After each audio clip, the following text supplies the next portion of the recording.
shit. What's going on, you guys? Holy shit, that's so funny. Welcome back to A Little Dicey.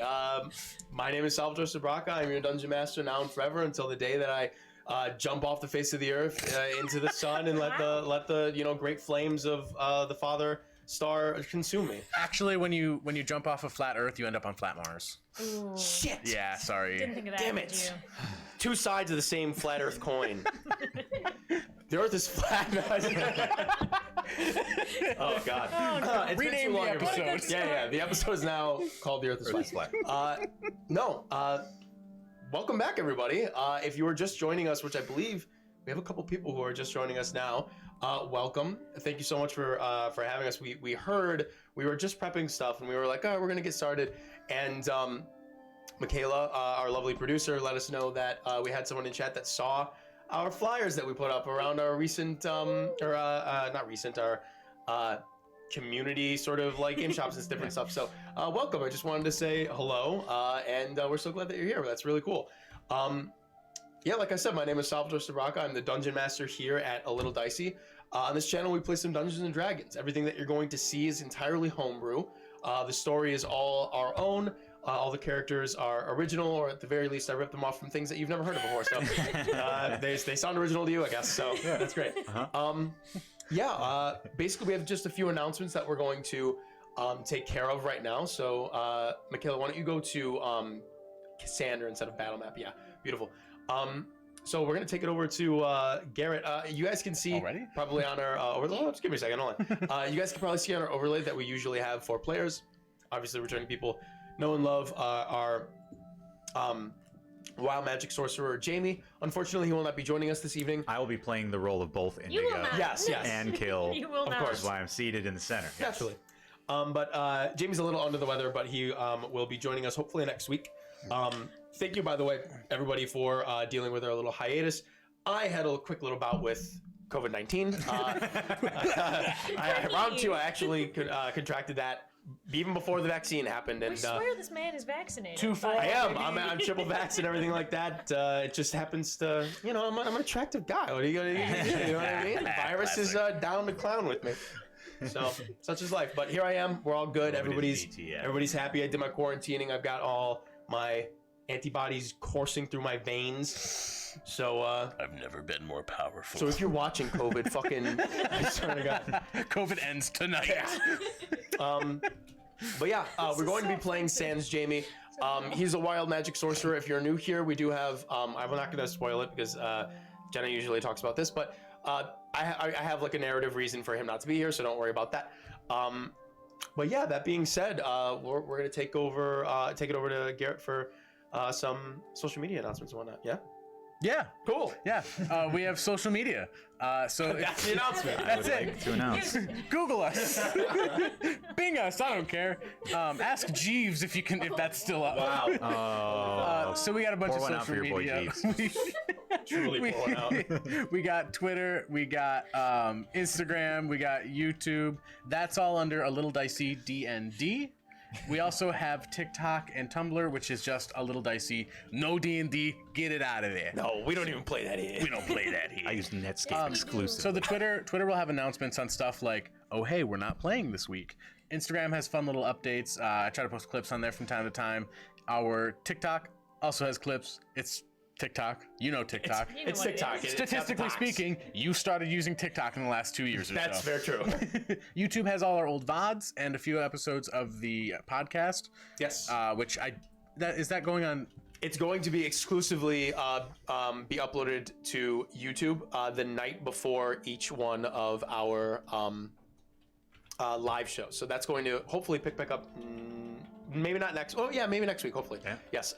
Recently we haven't been able to do it because I've been a little sick boy. So yeah, that's fun. But next Tuesday we're going to record something. However, episode 4 of the podcast will be uploaded next Tuesday. So you can check that out. Basically, Matt and I just shoot the shit about D&D, a whole bunch of different stuff regarding that. We don't play on that podcast, but we talk about the game from an experienced player and experienced DM perspective. So check it out. And then our Tumblr is an absolute mystery to me. That's Our Tumblr is just exclusively- porn. It's just porn. It's just porn. It's not even like related to D&D. It's just porn. No, it's not. Yeah. There's only It's one way to just find Jenna's out. curated list. Yeah. Personal collection. Yeah, correct. Real quick, I'm sorry, but because Jamie's not here, I do want to mention the stuff that Jamie usually talks Oh, about. please, thank the you. The fact that our very good friend Erin over at Little Bog Witch has always been a huge supporter of us. Thank you, Erin. So I want to send people over there. Her streaming schedule is a mystery to me, but She streams a lot. She streams all the streams a time. lot, yeah. Yeah. Please check her out. Good to see She does really, really wonderful work. She also, in addition of being a friend of the show and helping us out from sort of every nook and cranny, she's along with our lovely producer Michaela has started cultivating the Little Dicey wiki, which you can find. What website Yeah. is it? Is it I like could Nerd not- Wiki or Fan Fan Wiki. Wiki? It's Yeah. fandom. it's from fandom. I know I tried to Google it once and I could not find it. Got she it. posted the link in the Discord. In the Discord, we'll have to find it and put it somewhere. drop it in the chat. Perfect. Thanks. Thank you, Aaron. But yeah, she does wonderful work there. So we're super grateful for that. Right now, I believe it's up to episode 1, episode 2, maybe. Yes. Yeah, episode 2. So it covers a whole bunch of information. If it's your first time joining us and you're interested in any sort of lore, backstory stuff that has already been revealed, obviously you can check out our VODs on YouTube. I highly recommend you do that because it's good content. Or if you just want to read up on some stuff, check out the wiki. Aaron does some really wonderful work along with Michaela. So, hell yeah. And we are also part of the Super OK network.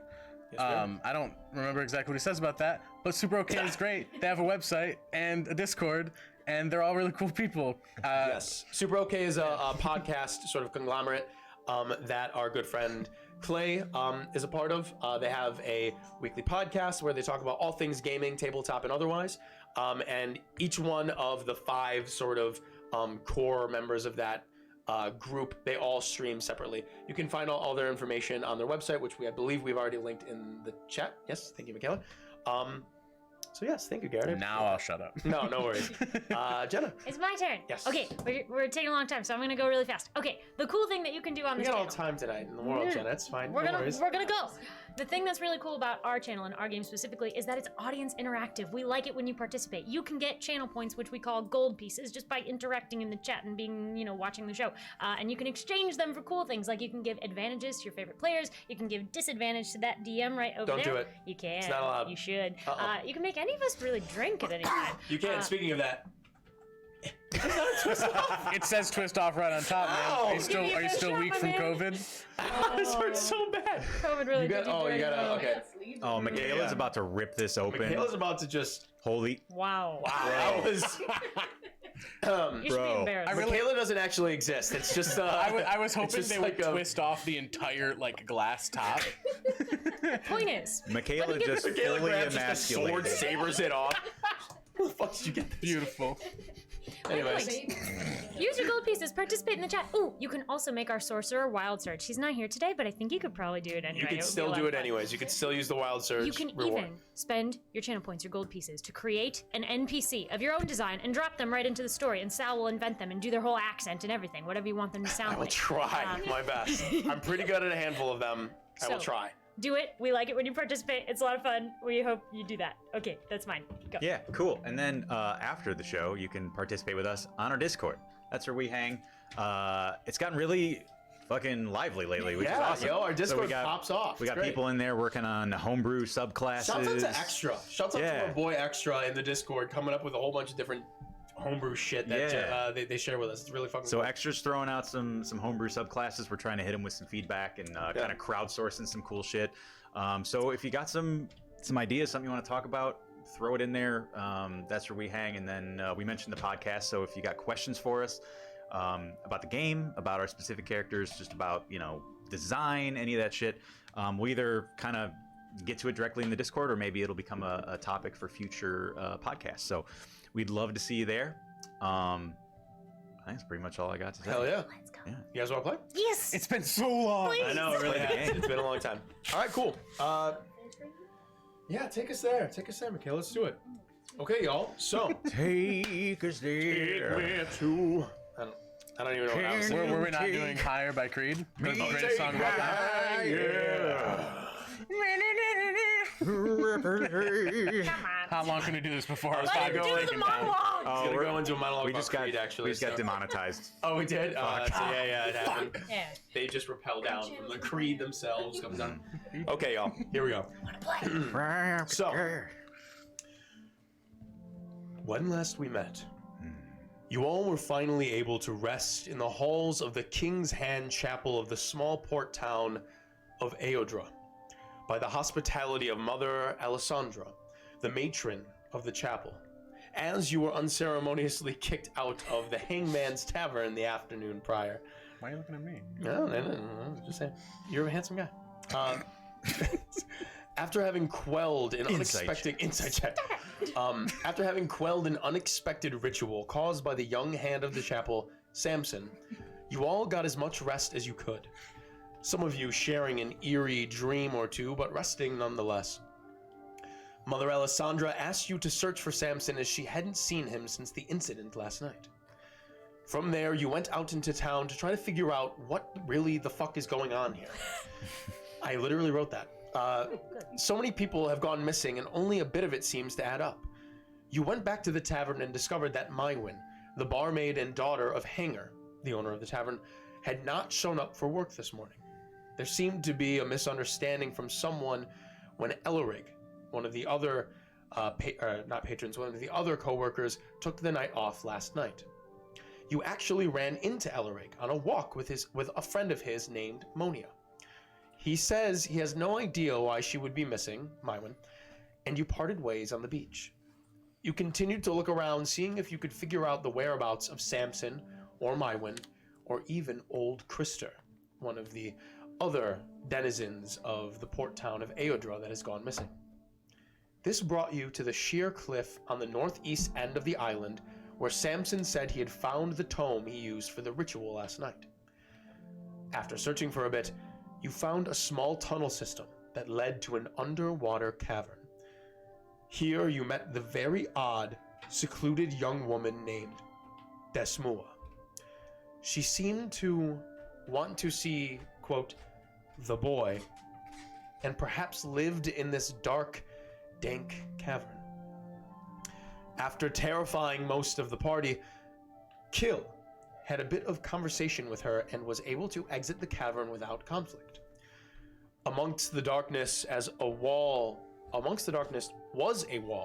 unintelligible script and what seemed to be an altar stained with bits of blood. You all stand now on the rocky beach near the cliffs of Eodra after hearing the wind bring the voice of Desmua once more saying, "Turn and return." What would you like to do?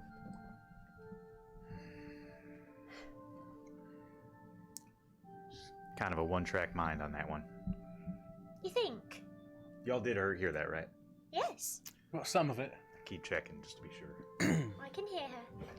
I'm still a little upset I'm like the only one who didn't get to go down in a cave.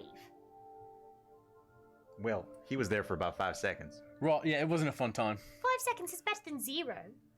Would you like to go? You've already told me I'm going to Don't die. get her started on that. She look. I ain't trying to tell you what you can and can't do, but you can't right now. Okay? Right, I'll say it. You can't do it. Speaking of going somewhere, I'd hate to step out, but I have that feeling again. And then Indigo just sort of poof, disappears in a little flit of butterflies and arcanum, and sort of just disappears into the wild blue yonder. Do you think he gets nervous every time we need him to help introduce us to the Moorfolk? Seems like he's always gone whenever we're about to do that. He'll be back. He always comes back. Pretty convenient, doesn't it? Do you think it's just sort of like an indigestion thing? Like every time he goes to burp, he just explodes in a flurry of butterflies. Maybe. He's probably barfing a lot right now. Poor man. Poor thing. Poor goat man. Yeah. Yeah. Well, where were we going next? We were going to go see the Moorfolk. I Right. don't know if we should do it without him. So what do we know about him? We know that, we should kind of approach, We know they like booze, and We know they like booze. I've got a little bit around they're somewhere. buddies with Indigo and with Hanger, so that seems to line up. And we're incredibly friendly. Do we still have that bottle of rum?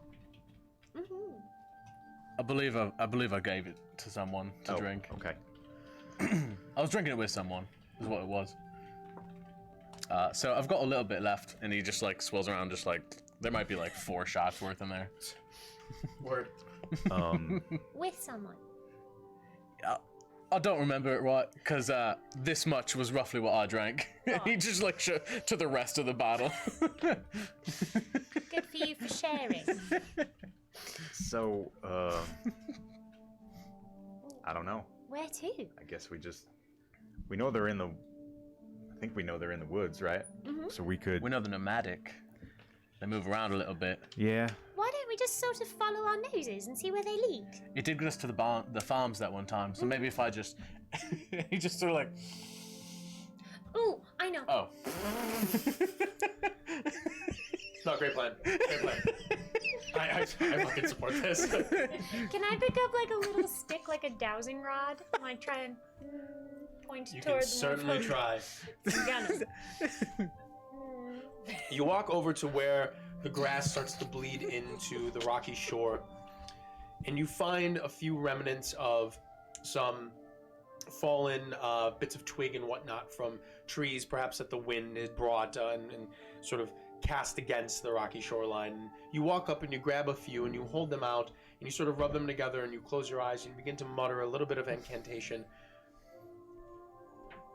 And you sort of quickly realize that there is no bit of arcanum to grasp onto at your disposal. And you're sort of just waiting, hoping for a bit of intuition to strike you. Make an insight check. I will. I hope the insight is that this is dumb. Oh, I rolled a 2. A 2. So 6. So you get the feeling that not much is going to come of this. However, if you hold this for a little longer, you could probably come up with something and it would make sense to the rest of them that like you did it for so long maybe that this had to have been something. So you could either stop now because you know there really isn't much to this, or you could keep going if you You could want. save face. This way. That was pretty quick. All right. Which way did you point? Into the woods. Just generally into the woods? Yep, what a show it is. Yeah. All right. That is. All right, we're just okay, walking. yep. Let's walk into the trees, Based on baby. where you're facing and whatnot, that would technically be just, westward. So, Yeah, Okay. tracks. That's Yeah. where I point. Right. all right. So you guys begin to make your way towards the Southwood Forest. Sal. Yes. As I'm traversing the Southwood Okay, Forest, please tell me. I would like to just keep my eyes out, keep my senses perked Okay. for any umami, any earthen smells that might lead me to some fungi. I want you to give me a perception check and just hold on to it for a second, okay? Okay. Cassandra, because you were leading this impromptu expedition into the Southwood, I would like you to make a survival check, and then let me know, and I'm going to tell you to make a subsequent roll. Okay. Survival. Ooh, 8. 8. You begin to trek into the Southwood. The Southwood is a very... It's not too dense of a forest. It is expansive. However, the proximity between great tree to great tree is rather wide, actually. It's very easy to traverse through. It's not like you have to like split through brush and like all this different things and maybe even climb a tree here and there. A lot of the branches even are very, very high up. You would have to probably even use a bit of tools to get up to a point where you could climb branch by branch. Each of these trees is anywhere between 20 to 50 feet in height, even some even greater than that. The diameter of the trunks of these trees are wider than you are tall, which is not really saying too much, but you know, they even get up to maybe even 6, some even, you would probably bet even 8 feet wide. This forest is strong and old and filled with many wonders.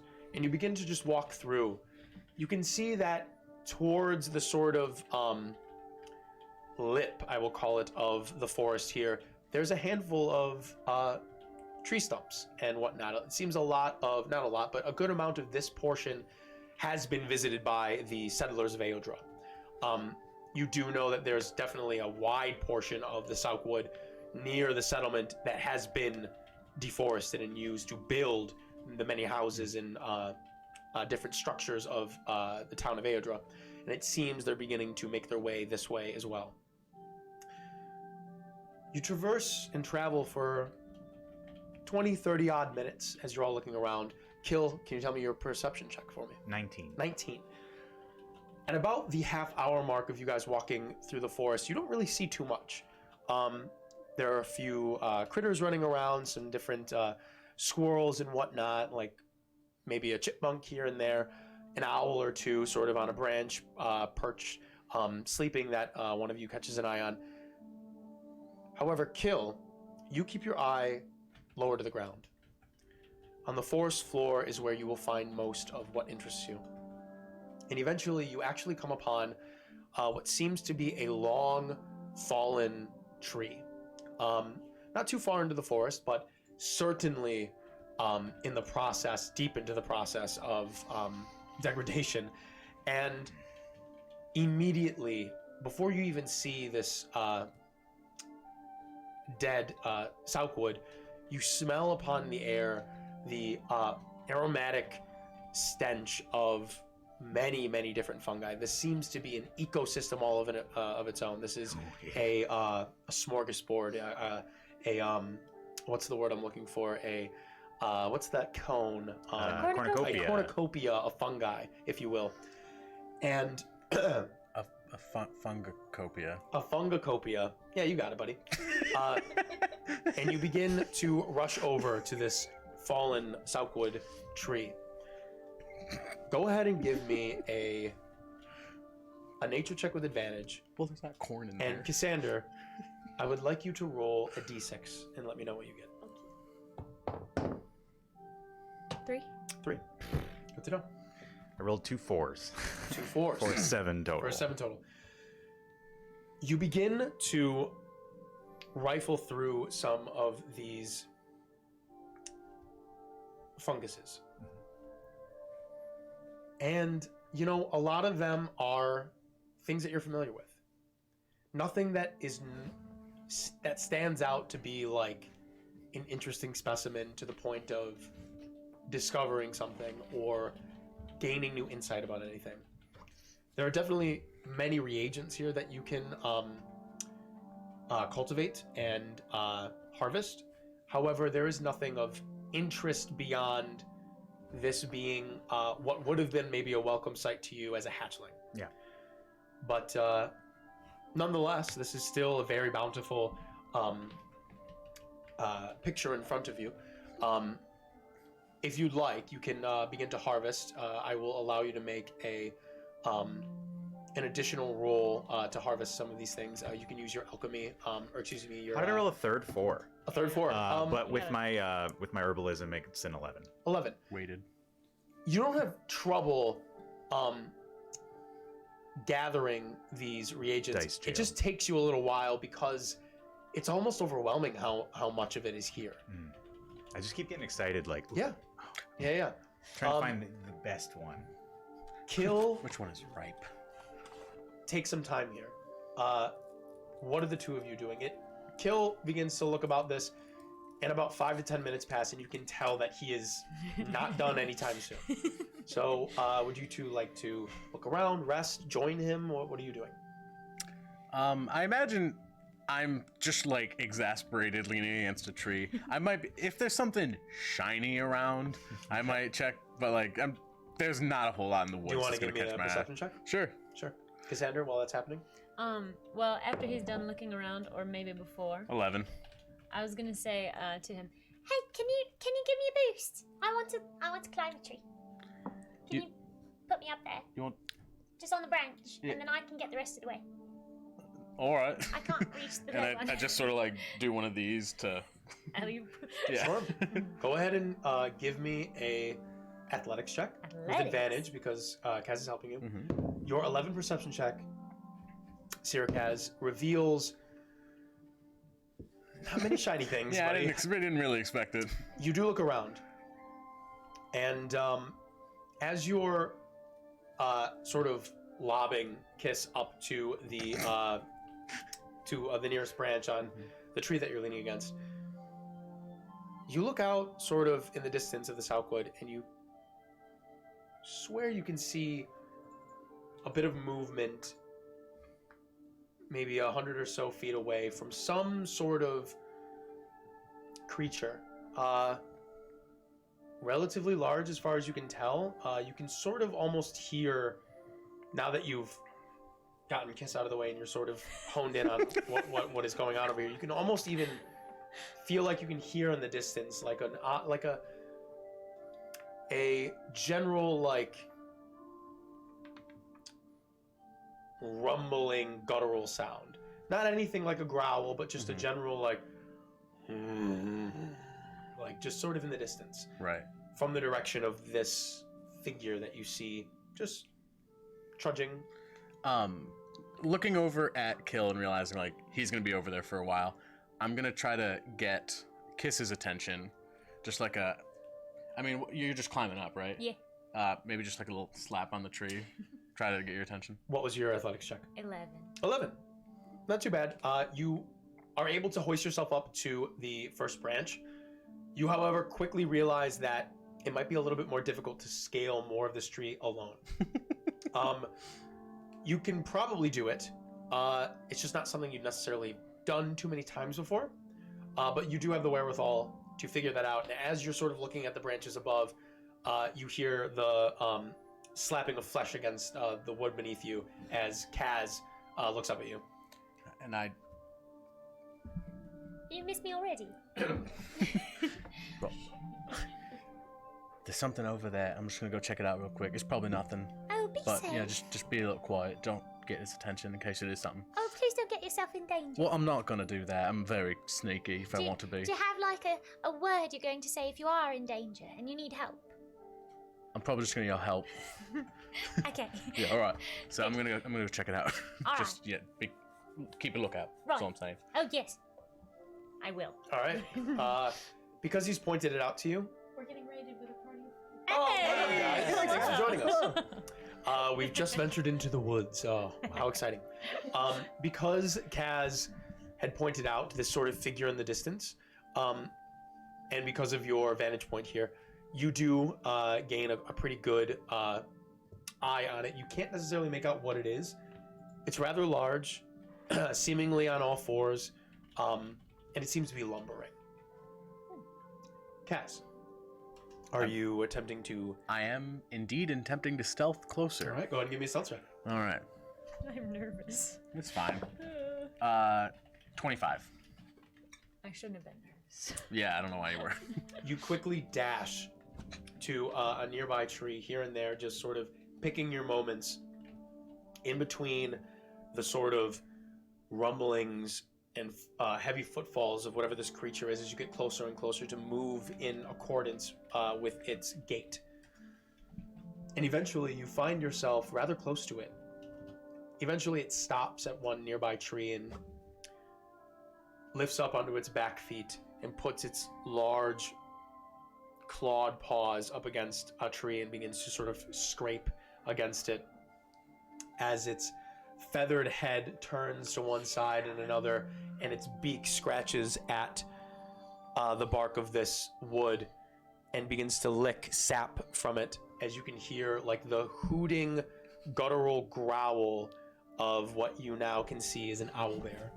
Yes! Cool. My favorite creature in D&D. It's probably maybe 50 feet away from you. Mm-hmm. Very close. Has no idea that you're there. Right.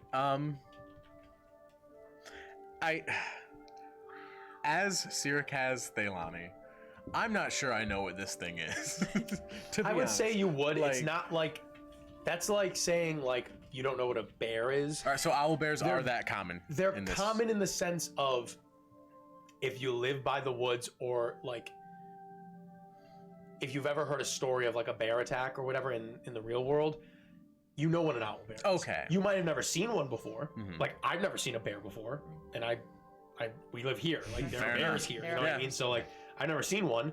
I know what it is. Okay. You know what I mean? Well, I know in some settings they're like really rare. They're only like they're not wizard like experiments super, or whatever. No, they're not Yeah. like super rare. They are a natural creature in Petrichor. Okay, cool. Good to know.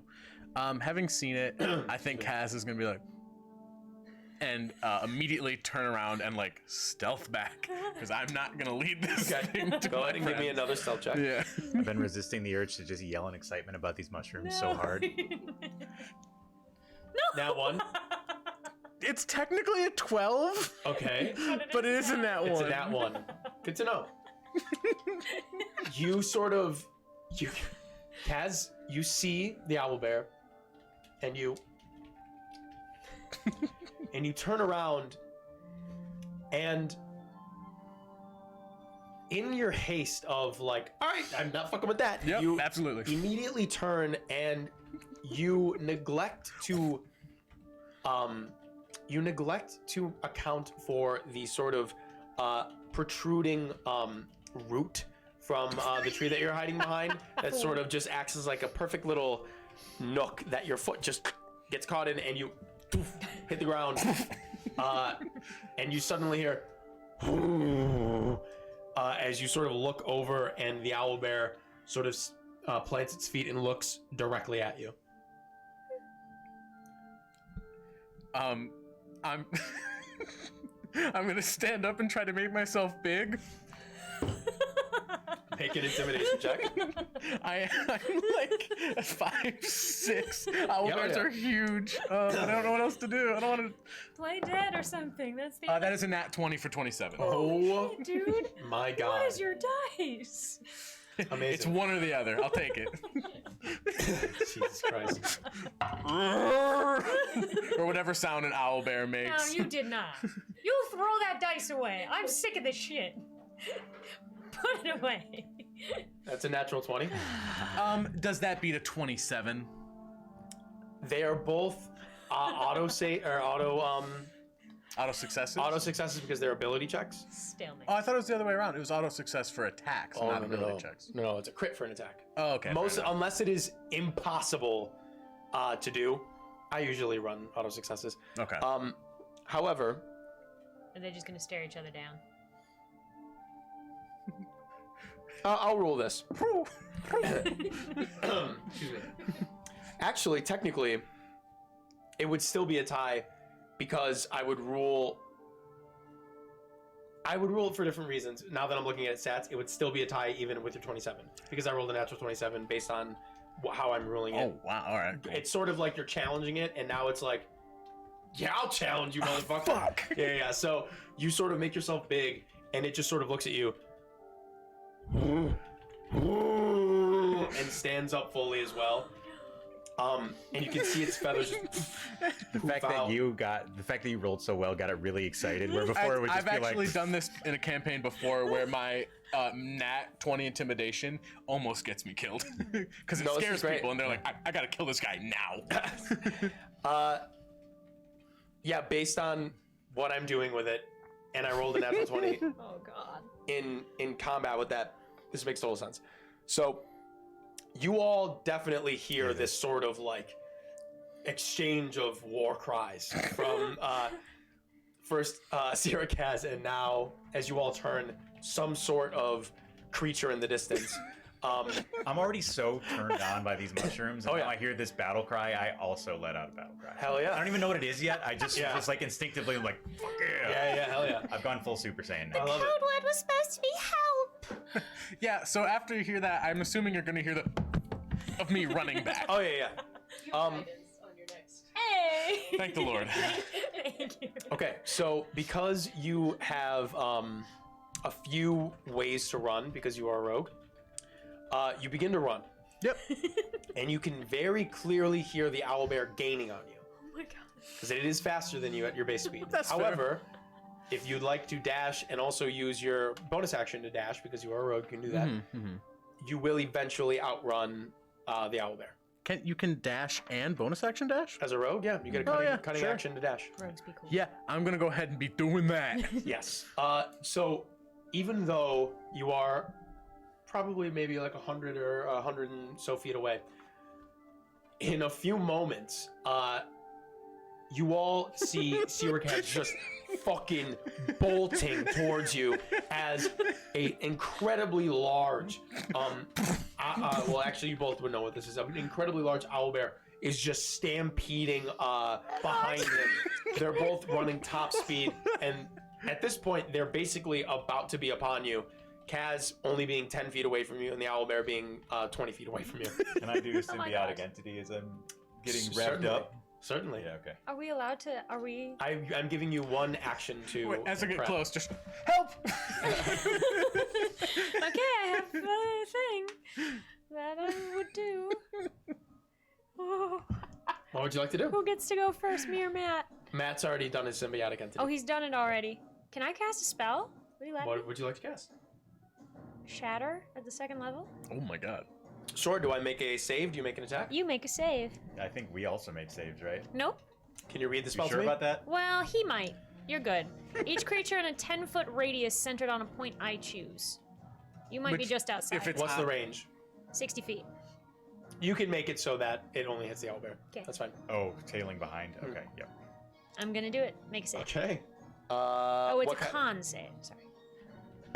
Oh, thank god. Oh, rolled really low. 7. 7. You're gonna take 3d8 thunder damage. 3d8 thunder damage. God damn. All right. Let me find me a little D8. While that happens, let me throw the battle map on. We can for real do this. Crowd shot. This is not shot. how I thought this was gonna go. Yeah, me neither. Did I get any reagents, by the way? Oh, you will after the Okay. Fuck! I fucking knocked you guys off again. What'd you do? Yeah, this I thing turned is. you guys off again. Eh, That's all right. They should be back on in a It second. can't be contained. Can't be contained. Too sexy. Are we back? Sick. Back on. Um. All right, let's So go as forest. I'm casting this spell, I go, okay, you asked for help. Here we go. Plug your ears. And I am casting Shatter? Shatter. Word. And your little owl bear is gonna take 16 points of thunder 16 damage. points of thunder damage. Yes, please. Excuse me. Where is the forest? The thing is, Garrett wants to befriend this creature. That's the sad thing. Too late. I know! I was just thinking, like, bears, make yourself big. They'll just they'll turn walk away. They'll leave you alone. Not anymore. Maybe. Not this But one. well, the problem is I nat 20. Yeah. And so instead of being like, I'm bigger than you, leave me alone, it was, I'm gonna fuck you up. Even in real life, though, it depends on the bear. It does. Yeah, that's It does true. depend. Brown bears you can scare off. Grizzly bears are like, no, Grizzly you're bears will dinner, fuck no you matter up, what. yeah. No, I'ma they eat say you. you should play dead, right? We're gonna Well, yeah. use this Lacrota instead. Wait, did you say brown bears and grizzly bears? Aren't those the same thing? No. No, they're What's the different. difference? A grizzly bear is like Grizzly way bigger. bears are like, insanely bigger. yeah, bigger and much more want to eat you. Well, what do you do for black bear? Black bears you can scare off. Black bears you can scare. Brown bears are bigger, but you can still scare. Grizzly bears are like, nope. You're fucked. Polar bears, I don't know why you would ever. Yeah. I find myself in that situation All the time. from time to time. Where would you guys like to place yourselves? Well, I'm in a tree. So, Amazing. Oh yeah, you're there. in a tree. I am in a tree. That's cool. That is cool. It's running this way. It's running towards wherever Sirikaz is, I'm just, for the sake of, like, simplicity, I'm gonna assume I'm... of which you were 10 feet away from it. Yeah, if you move me closer. Alright, so- I'm assuming I'm running, like, this direction. So they would be... You guys would be, like, in front of me, or... Well, it Which depends is in on... a tree. So Okay, so we'll say this. We'll do this over here. Sure. Let's I'm do in this a one because it's tree. easier to reach. Okay, So you we'll got say it. it's like this, and then you're like here. Perfect. Right? Yep. Okay, so I'm running Tree. this way. And I'm like, I was a little Over bit away there. from you. Oh, yeah, you're looking for a tree Yeah, to put there her you in. go. Sure. Great. Okay. Boom, take some thunder damage. Okay. Well, how much was it? 16. 16 points of thunder damage. Plug Wonderful. your ears, everyone. All right. Everyone, go ahead and roll initiative. Yeah. Do I use guidance on this? Because it has to be the next one, right? Yes. Oh yeah, Okay. use your guidance. Ooh, mine's not. Don't forget to use your channel point rewards, you guys. They're very useful in combat. Yeah. Also, make me drink, guys. I've been slamming this thing the whole You night. can also make us drink. You can also make the party You don't drink. So even please have- do that so they can be What? foolish. What are y'all gonna drink? I know. We're gonna drink some. Don't worry about it.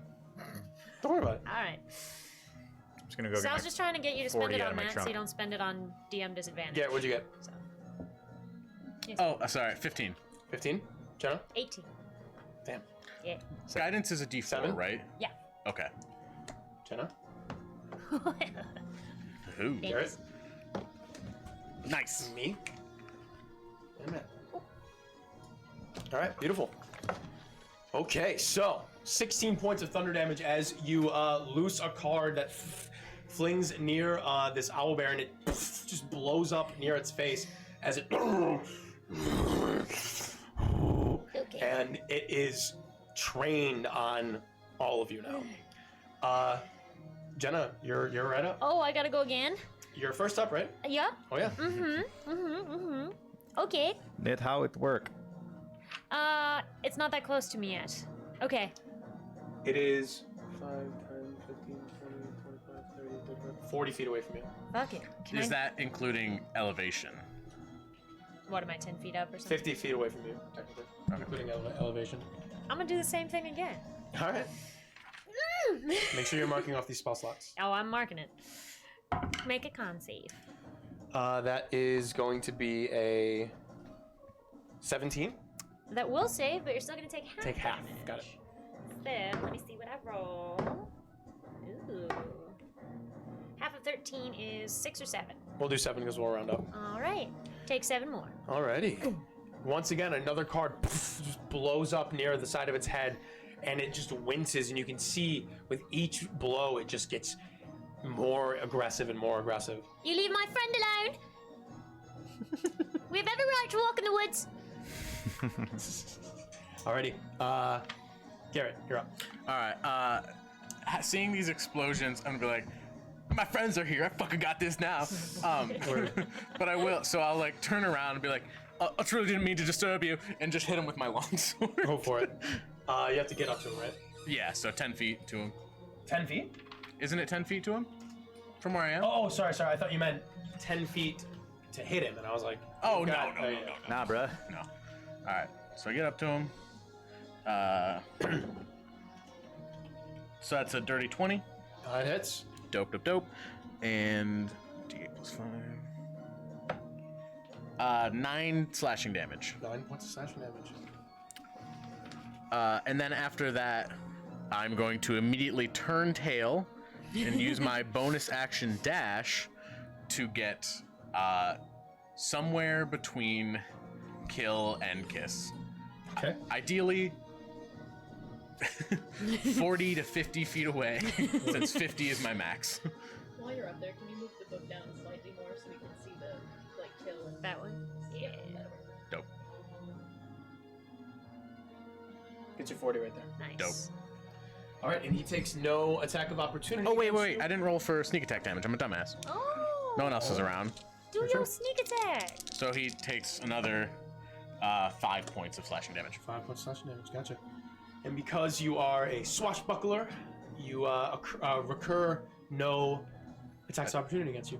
Because I hit him. That's right. Well, just because you attack. Yeah. Yeah, good stuff. All right, it is the owlbear's turn. You strike out against him so viciously and so quickly that it just sort of and turns and just runs away.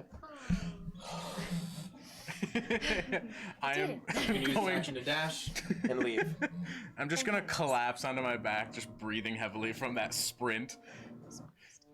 Thanks, guys. That was not great.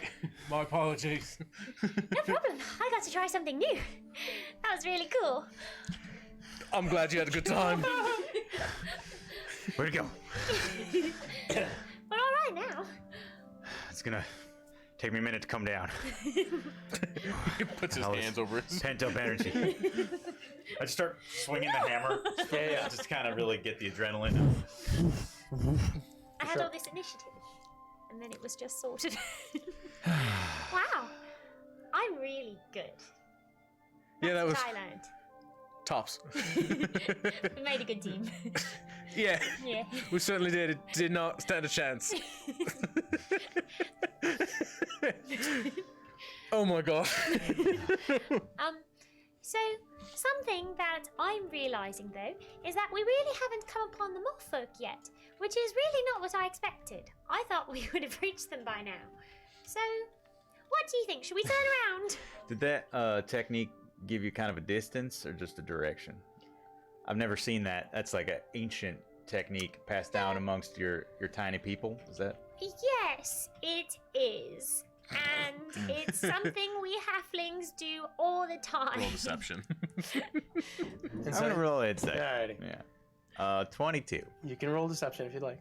I will. It's lower than that.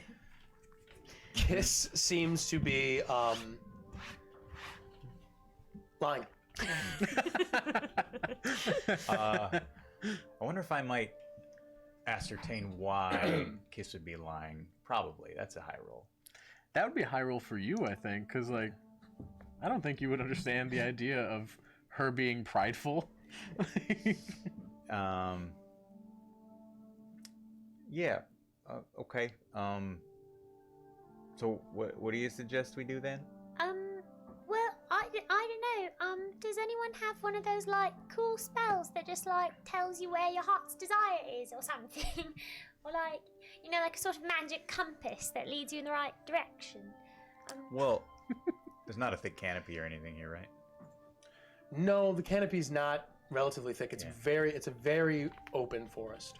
I could probably, keep an eye on direction for us, but I don't know where we're going specifically. Right, and I do, because I did the Right. dowsing rod. That is what you're saying I am. happened. Yes. But maybe your heart's desire is a variety of things and places. What does that mean? Like maybe we shouldn't narrow anything down. Wild is magic what I'm saying. surge. Oh, Jesus. Good time. Oh, Perfect time. great! Just look, a distraction. The Morph-folk appear. I do need Jamie redeemed. Jamie, of Yeah, course you did. That is. Remember last time when you did that, Jamie, and we almost Yeah, died? they almost. Jamie, I just I wanted remember to that. I forgot to pull it up because I'm an idiot. you Continue idiot. conversing. You're being fired as the dungeon master. Yeah, that's Look, understandable. what do we know about them? We know they like booze. Right, They like booze, they're nomadic. They're nomadic, They right? live in the woods. they do. Well, we could just. Okay, I got a proposal. A proposal. Did you all see that big pile of beautiful mushrooms over there? I saw you looking very intently I at do it. Yeah. see a lot of fungi. Yeah. Like, so this is already kind of. I mean, This is a jumping spot. I'm happy to just wander the woods. You know what I mean? Because there's lots of beautiful treasures to be found. So why don't we just wander, and kind of try to keep an eye out for, maybe temporary settlements, or see if I smell any booze floating, wafting amongst the flora. Well, here's my concern. We know that they don't love when other people go on their land. Like we sort of bought Aodra, and they accept that, but As you're speaking, Kaz, you all begin to see a bit of blue arcanum amalgamate just behind Kaz's back. Oh. As he's so they speaking, don't like us. you see Indigo sort of pop into existence, and he accidentally spills a little bit of his wine on Kaz, and as he does, he goes, "Oh no, my wine!" And then he pops back out. And as soon as he pops back out, Indigo, you feel the wet, or excuse me, Kaz, you feel the wet sort of splash of whatever liquid on you, and then it sort of quickly dries and sort of goes away, but you can almost feel like a weird tingling sensation around you as the both of you see, as soon as Indigo disappears, you see from the tips of Kaz's fingers begin to sort of, as his skin turns from red to a vibrant blue all across his body. Oh. Are you okay? Physically? Yeah. Yeah. That is cool. Wow. I didn't know it could affect you. I fucking hate magic. You are a vibrant blue color. Really. Actually, it looks good on you. Really blends in nicely with our surroundings. It goes nice with your jacket. My black and gold jacket. Yeah, it does. They're nice colours. Right. Oh, Cool. You should put your hat on him. Oh, here, would you like an accessory?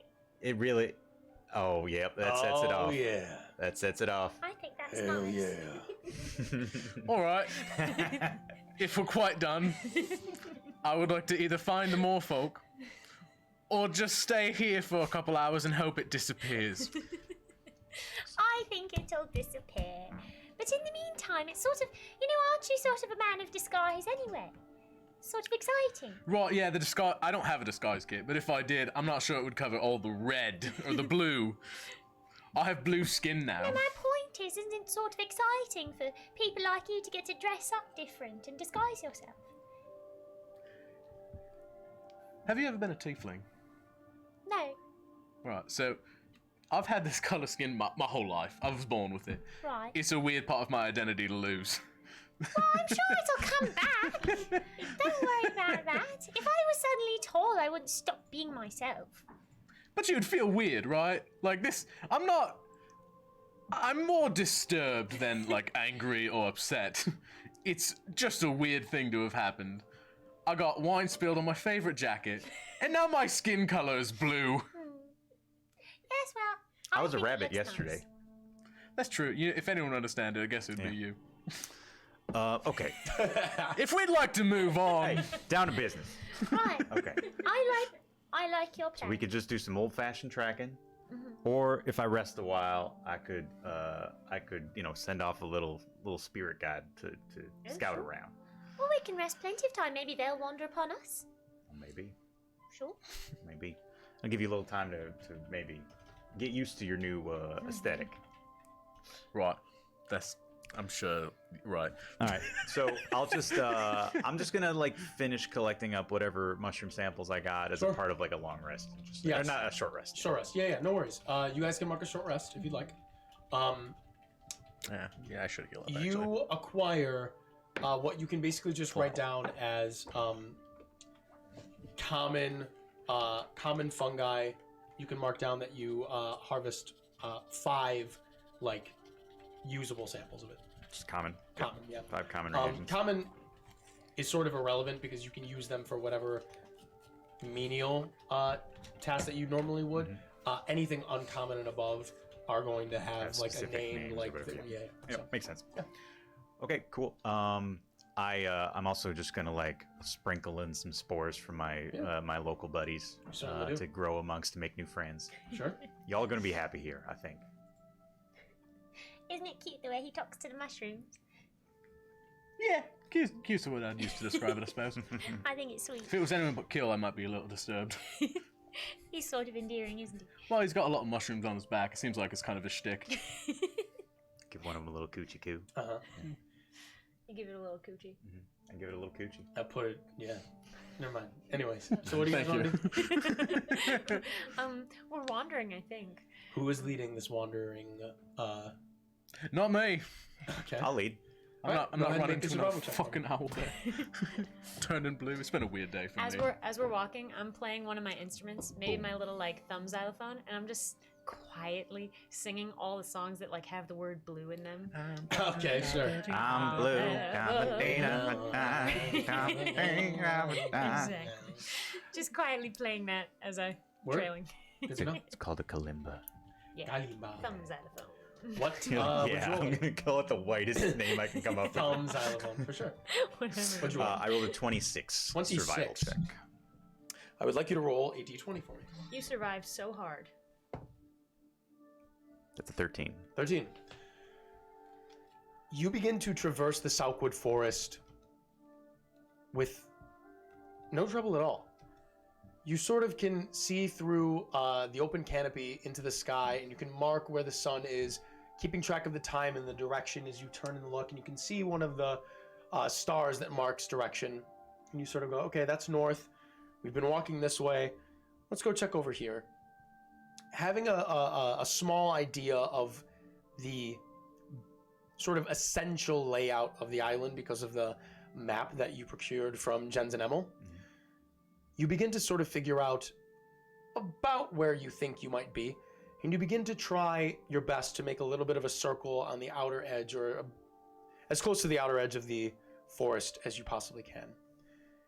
And you all travel for an additional hour or so. As you look around, you don't necessarily come upon anything or anything as exciting as an owl bear. Again, some critters here and there, an actual owl once or twice, and eventually kill with your passive perception. You eventually catch a bit of something on the air. It's as if you can smell the beginnings of some sort of something being cooked in the distance. It begins to waft over to you like a stew being boiled nearby. Yeah. Seems to be coming from the northwestern direction. Does it As far as remind we me can of goat stew, specifically? It does not. However, it does remind you of a vegetable stew. No. Y'all smell that? Do we? He points it out and sort of moves in that direction. You do. Yeah. A Oh, little bit. that's a good sign, isn't Yeah, it? I think. Okay, so here's the plan. We don't want to spook them. Somebody's cooking. We don't want to spook them, but so we probably shouldn't try to sneak in. Right. I Are you think. sure? I think people tend to like you, from my experience. I think you should just introduce us. Introduce yourself. All right. We'll be right behind you. Okay. I can do that. Party drinks. Party drinks. But it's only me. What will you drink? Oh my god. We've all Oh my we've all God. been iced. You guys get iced. Now, are we gonna be They're able? very hard to open. Good luck. Hang on, hang on. Everyone pass them over We're to Michaela. gonna, we're gonna use. Oh yeah, just use shirts. Like For sure. I didn't think of that. Like somebody taught us earlier. It smells like Sunny D and 5 o'clock vodka. That's right, baby. Oh my It's the god. smell of my freshman year. Hell yeah, brother. Well, I didn't drink until I was a 1986. junior, because I was Your very freshman young. year. He was Ronald Reagan born was my there. roommate. That's right. I gave him the idea of trickle-down economics. Welcome. Fuck you. I hate everybody. You've unified the country, Matt. Uh-huh. Thanks for that. Had a couple nights out with Nancy. It was a good time. Nancy. I'm sure you did. God bless that woman. I'm gonna need a Sounds minute. We need a minute. Need a minute. You don't actually have to chug it. It's No, chug it for Nancy. She would do it. She's chugged. are a we couple are things we in her life. actually do we actually I'll want to finish. have I'll been finish iced? mine. Yeah, I'm not gonna do that. I'm not gonna do because I can't have that much orange juice. Garrett's a goddamn animal. Holy fuck. No fucking way. I'm so proud of you. Holy shit. Nancy Reagan in his own right. Nancy Reagan, buddy. For the throat goat. That shouts out to the throat goat. That's him right there. That's his boy. We should. What does Well it done. cost to do party drink? We should just have the. It should just say throat goat. Just have the Nancy Reagan as the finish your drink. Yes. No, Nancy Reagan is just finished your drink. I love it. Just swallow your drink, everybody. What are we doing? I forget. I don't know, we're going to see the vegetable stew, and I'm going to I'm going to introduce see the us. vegetable stew. I've heard this stew is amazing. I'm going to the vegetable stew. Okay. Okay, Okay, just but walk wait. forward. Wait. Yeah. Wait. Now, before you go, Hi. I just want you to. Actually, can you give us a minute, Cass? Party drinks again. Party drinks. Oh fuck! Dude, Oh second shit! Should I? Do you want me to? Can you? You don't need to do it Without again, but it would be cool if you did. But you don't need to. Don't. Twice, like double from solar blitz. Nice. Oh, solar. I love you, Shouts Solar out. Blitz. Thank you so much. Absolute savage. There's no way you're gonna do it a second Savagery. time. This man's gonna not have a good time. Yeah, later. so he's giving us a minute for sure. He's supposed to drive me home. A We'll have couple to of play these are around not time. gonna No. do that. Well done. And then I have to Oh, maybe I that'd be will fun. not. Okay. It's making me think about what Aaron posted right before the game. Oh yeah. Come on. All right, so I'm not doing that the rest of the game. Yeah, you can't We're do out. that. We're out of drinks. Yeah. Just give us 1 second. We're not. Well, do you want me to like do this or like walk away? You could just give us like a. Oh my All god. right, and I just sort of like. Word. Now, I couldn't help but notice that you were being deceitful back there. I'm gonna let it go because it was kind of like the nice kind of deceitful, you know. But like you can be honest with me. You don't gotta. Why? That was just a stick, wasn't it? Yeah, I've seen a stick before. I was pretty sure it was just a regular plain old stick. I've seen people do it before. I thought it could work. I've got, sometimes some powers of intuition. Yeah, I thought it might. I didn't want to lie. I'm sorry. it's okay. Hey, it's okay. I want you to feel comfortable to be honest with me. Well, it's just that I want to contribute to the group, and I didn't get to go down in the cave or anything, and I feel like I'm not helping. Okay, here's what you're gonna do. Okay, now look at me. And I start to cast a spell. Keep it right here. Okay. You're gonna waltz right in there, and you're gonna be charming as hell, and you're gonna get us that meeting with the Morfolk that we've been needing. Okay? Mm-hmm. Now get in there. Okay. And I cast guidance on you. Nice. Hell yeah. And why are we meeting with them again? Cause they might know what the fuck is going on the Right. island. Great point. That's right, right? Is that why we're meeting with them? I forget. I forget our goals. Why are we here? It's Oh, been a you long guys. time. Come on. I will. Originally, there was all the Nanabush stuff, but that's Right, now it's doesn't all the matter quite as much. disappearances of townfolk. So, Alessandra. Am I good? Alessandra. Yeah, you're Okay. good. You're good. Mother Alessandra suggested that it might be the case that the Morfolk might know something about this crazy shit going on, maybe with whatever Samson was dealing with, whatever. Mother Alessandra suggested this. Okay, I'm going in. And I don't know if I would open with this, but maybe they know who this Desmua person is. That's a really good point, also. Yeah. Thank you. But we'll be right behind you, Thank you. like a little bit behind, because you're the cute one. Okay. This spell only lasts a minute, so get in there. Oh, right. I go in there. Okay. You begin to move forward, and eventually, you see in the distance, not a pillar, but a good amount of smoke being risen into the air, and you really get a full waft of this really, really delicious smelling, what you assume to be stew. And as you get closer, you see many, many different tents and sort of huts and bedrolls in the distance, and just a myriad of different people with either just sort of open-chested with hide pants or anything like that, fully cloaked figures and whatnot, just all moving about. You can hear singing and dancing in the distance, and just merriment all around to be found. You can see it expands quite a bit. You turn and you look, what you assume to be many, many feet one way into the other. It expands quite a bit into the forest. They're probably a little more than 150 or so feet away from you, as you begin to sort of see them through the tree. Yeah, and you're really hustling down. As far as you can tell, this is probably a good acre of land that these people have just sort of settled around in. You look up and you can see that there are even little sort of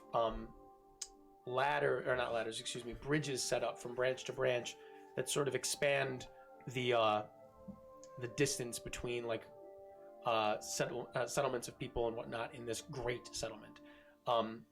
You see above people sort of playing in the branches above, walking across these bridges and whatnot, and just laughing, having a good time. And it seems that everyone is in the midst of creating a big old feast, a big meal and whatnot. However, as you begin to approach and you move forward and you feel the merriment of all these things, you hear, and then you see right in the ground before you a little arrow just sort of sticking out of the ground, the butt of an arrow sticking out of the ground that is just struck in front of you. Not too far away. It seems to be a little warning shot in front of you. And you hear a voice say, "Who are you? Why have you come?" To meet you. I'm Cassandra Rosewood. I've heard about your people. You seem really happy out here. It seems like a wonderful place to be. Where have you come from? Oh, a long way away. Lonely town. Not like this. You alone? I have 2 friends. They're behind me. Tell them to reveal themselves. Sure, they're a ways back. I sort of ran ahead. Go get them. Sure. What's your name? It's none of your business yet. Right. I'll be right back. Okay, Kaz, Kill. They want the whole gang. Did you do it? Were you cute? I was really cute. Did it work? You think it worked? I don't think so. Oh, well, okay. I Well, really you know did what? my Don't lose hope. Well, the fact that they didn't attack you is a pretty good sign. That is good. We'll take it. I'll take it. Okay. Right. Should I should have given you the rum. That Oh. could That's help. on me. No, you bring it. Well, but just I'm be, going to. But just be really nice. Be I will. Nice. I'm always nice. you do know what nice is, right? Right.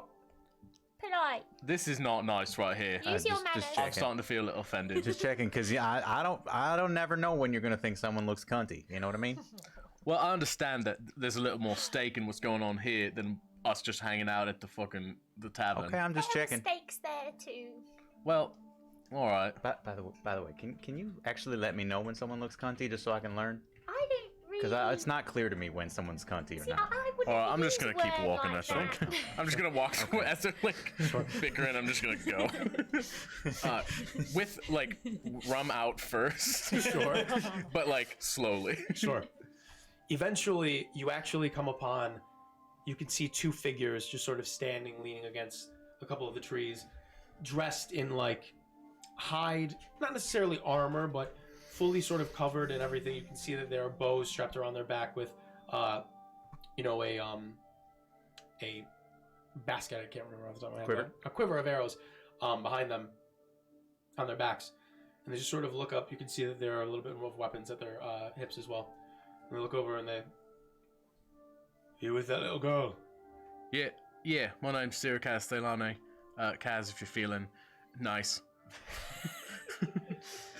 And the figure that speaks to you says, "Oh, I also remembered why the rum was so low. It's because I had a bottle of whiskey as well. amazing." Awesome. And he sort of looks past you. And he goes, "And who are you?" Hey, I'm Kill. Smells good. It is. What's your business here? Actually, we were hoping to ask you some questions.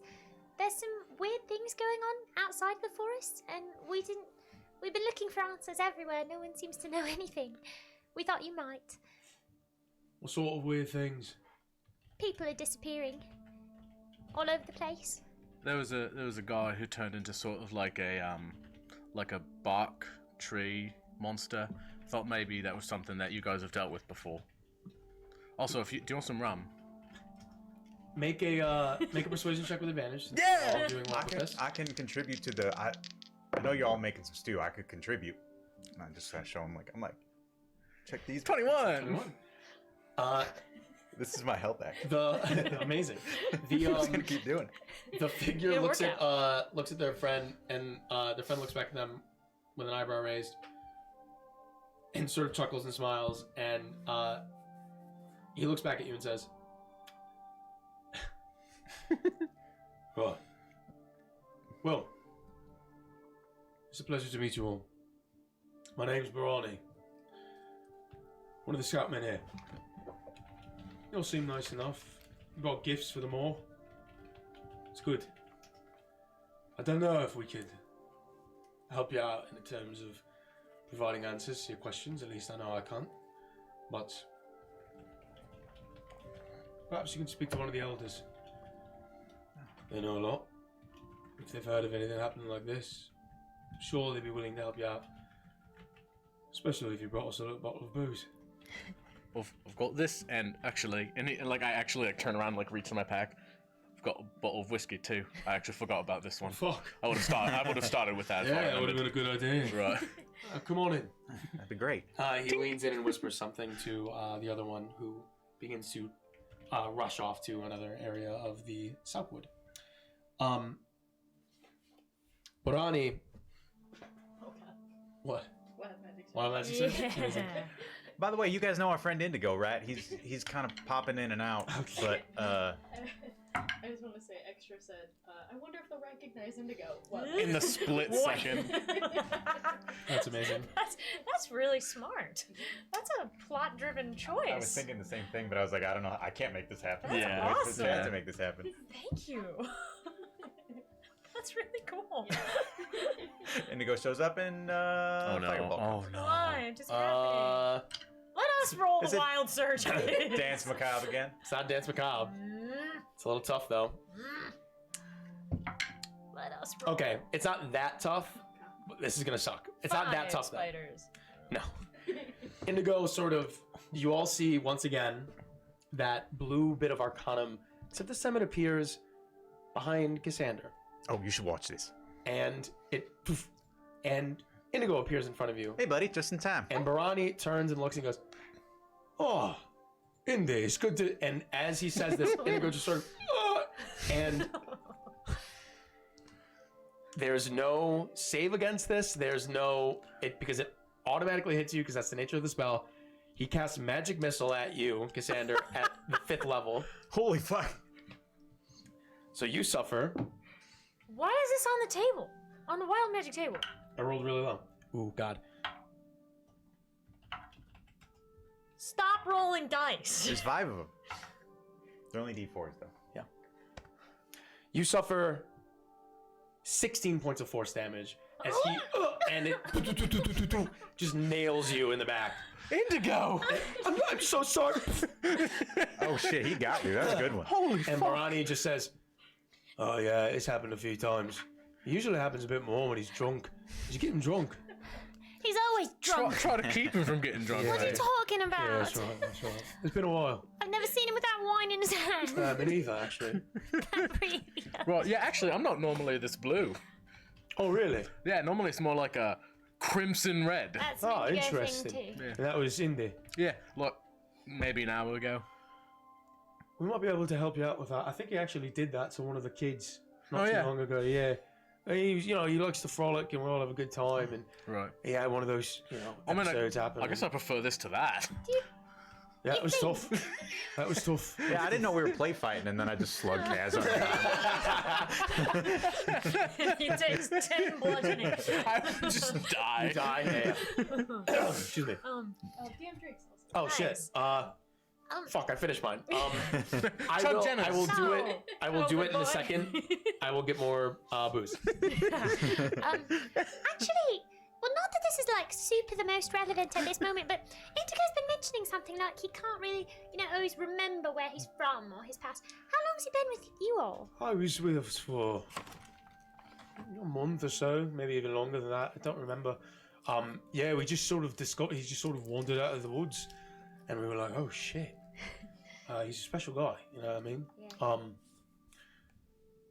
We have reason to believe he's probably from the Feywild. When I see things like that happen, I start to think that. Yeah. That makes sense to I me. mean, he's got fucking hooves for feet and shit. He's got horns and whatnot, so makes sense to me. Hey, you got horns. Yeah, but you have hooves. Yeah, I do actually. Yeah. Have you not noticed? Yeah, I've Like said it fucking before feet. that I don't wear shoes None of because these I have three wear shoes. I have hooved feet. Oh, I didn't know you that. got hood feet. I didn't even know I've clawed tieflings. feet. I didn't know tieflings have hoof feet. I Like the read that it was an option, and I was like, fuck yeah, it. cool. I'm pretty sure my fucking mini has hooved feet. Or no, I think they're more like lizard feet. 'cause Oh I- no, it does. Yeah. Oh, interesting. Never mind. He looks and he goes, "Oh, you got hairy legs." Just never really shaved them, and I like pull up my trouser leg And he a goes, little bit. "No, you don't have hairy legs." All right. Interesting. Well, you meet, you learn new things every day. Yeah, no, I don't know what happened to him. He sort of doesn't give a shit too much, as far as I could tell. What, has he brought it up before to you? Yes, just a little. And that's why I don't think that he exactly doesn't give a shit. I think he does. And he just can't remember. Something important. Sure, I mean, fuck. I don't know. Fair enough. I know. Sorry, that's not our business. You mentioned something about your elders we could speak to. Yeah, you could probably speak to. Let me see if I can remember my fucking NPC's names are.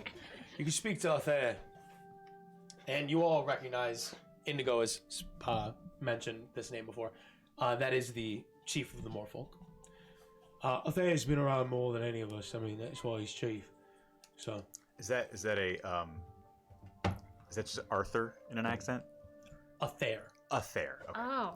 I put Not what I Althea. heard. Yeah, I heard Althea as well. Athair. Athair. Right. It would have been funny if it was just Arthur. That would be really funny. Athair. Oh, there. Oh, dear. Well, hey, when's dinner? Well, it's some time. Okay. Maybe an hour or so. Takes a bit to boil a stew and whatnot. Everyone's getting drunk right now, so. Yeah. Well, Okay. looking around, does everyone seem to be? I mean, they're not satyrs, obviously. What's everyone No. else around here? They actually seem to be mostly human. Really? Yeah. And by mostly, I mean, you can't tell here and there. Some of them seem to have slightly pointed ears sometimes, but it's not even enough to be like, oh, they might be of elven descent. It's like quarter elves. Maybe. Okay. Right. Do you mind if we hang out or find a tear? It'd probably be best if you spoke with him first. Just to, make sure everything's alright with you being here. Can't see that'd be a problem. You just have to walk to the centre of the camp. It's not going to take long. Just follow me. Sounds good. And you do so. Eventually, you come upon a large tent. Is this a large clearing? Sorry, or is this No, this kind is- of in the wood? Yeah, this is in the Oh, right, woods. because Yeah, you said there's like bridges Yes. and stuff. Yeah. You come upon a large tent. There's a great pyre outside of it that is not burning, but is being set up by many different folk. Benches outside and whatnot of some people just sort of sitting, doing a little bit of woodworking and whittling, some even strumming a bit of a lute and whatnot. And Borani leads you up to the sort of entrance of this tent, which is marked by a whole myriad of different colored beads that hang from top to bottom that just barely dust the floor. And he lifts them up as they move. You can hear a beautiful little chime and says, "You can follow in here. When you introduce yourselves, just lower your gaze at first, all right? It's a custom." Thank you. Of course. God's with you. Thanks And very he much, just sort Baran. of nods to you. And he actually doesn't necessarily leave. He just stands in front of the beads. Okay. Now, I know you weren't sure that you were cute enough last time, but I believe in you. We're going to get right back on the horse, okay? Mhm. I cast guidance again. All right. And I feel cuter than ever. Hell yeah. Sparkles. You enter into this very, very large tent. It's all sort of lit by candlelight here and there. And you can see that there are only a few people in here. There's many different animal pelts that adorn the walls and the floor of this tent. Many different hanging baubles and ornaments. And it's just not opulent in the sense of like expensive and whatnot, but it is just filled. Each and every bit of space in this tent is filled with different knickknacks and trinkets, bits of hanging bone that sort of dangle in the wind. Are there any owlbear pelts in here? There is an owlbear pelt. It is spread across the center of this tent, the head of which is sort of hanging, turning with a whole bunch of different other petrified and stuffed heads of a few other denizens of the wood. An actual bear, a few wolves, an elk head here and there. All seem to be hanging from various support beams made from the salkwood, is what you assume. And there are a few, there are a few women that seem to be in the process of dressing a very large man, very tall, probably about your height, Kill. Same sort of stocky, bulky frame, with very, very long hair. It falls probably almost to the nape of his back. And it's sort of wild and dreaded. And his skin is sort of this beautiful, like almost deep brown color. Very deep, very, very, very deep. And it sort of just almost illuminates in this candlelight around. And at this point, the women are in the process of putting some sort of different ointments on his back that you can see is just rippling with muscle. And his dreads sort of flow from the back of his head in front of him. Does he have any, sorry to interrupt, does he have any like wounds on his back, or they're literally just like lathering up the skin, keeping it silky? No, there are many different scars on his back. Many. So much so that it's almost unfathomable that an inch on his body is not covered from a scar. Damn. Okay. And as they sort of finish doing that, they slink up a large wolf pelt over his shoulders. The fur black as night, and he shifts this great mass of hair back from his chest onto his back, and he turns around, and you can see that his face is square and perfectly sort of like groomed on a tousled beard that sort of just puffs out just a little bit in his face, but is cut perfectly. Like, he is a gorgeous man. His eyes are bright blue, and he has many different rings that adorn his eyebrows. His lips are painted a vibrant blue, not dissimilar to Kaz's skin now. That definitely like sort of illuminates his eye color even in this candlelight. And he turns bare-chested, and you can see almost an equal amount of scars on his chest as well and torso. And he sits on a rather large wooden chair. The chair itself is adorned with many different antlers from the bottom all the way to the top, looking like almost a crown of like branches in and of itself. It's almost as if he's sitting on like a dead tree with many different branches. And he sits, and he sort of crosses his legs in front of him and puts his arms across the arms of the chair. And the two women just sort of nod to him and turn to you, nod to you, and they begin to just make their way out of the tent. And he looks at you. I bow my head. And he says, "So,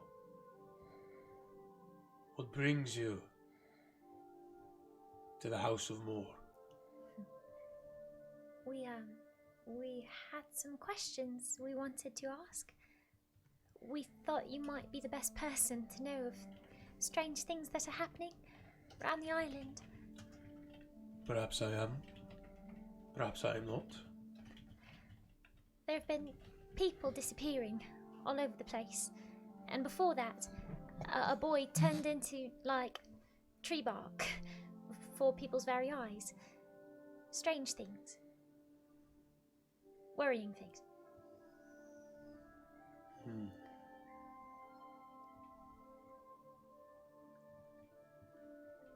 Where do you hail from?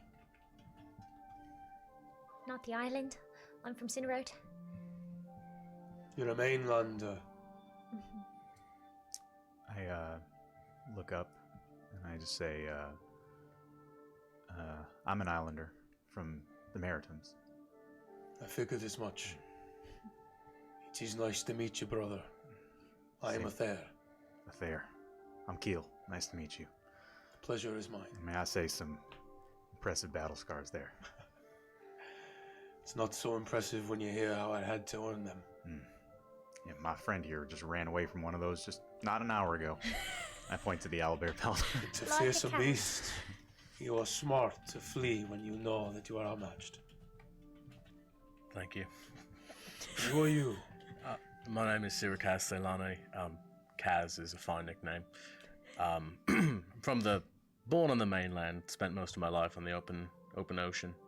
Sea. Open sea is what I was thinking, but ocean was the first word that came to mind. It is a pleasure to meet you, Kaz. What is your name, little one? Cassander? Cassander Rosewood? Pleasure to meet you, Cassandra. You said you had questions about these disappearances. I've heard of things such as this.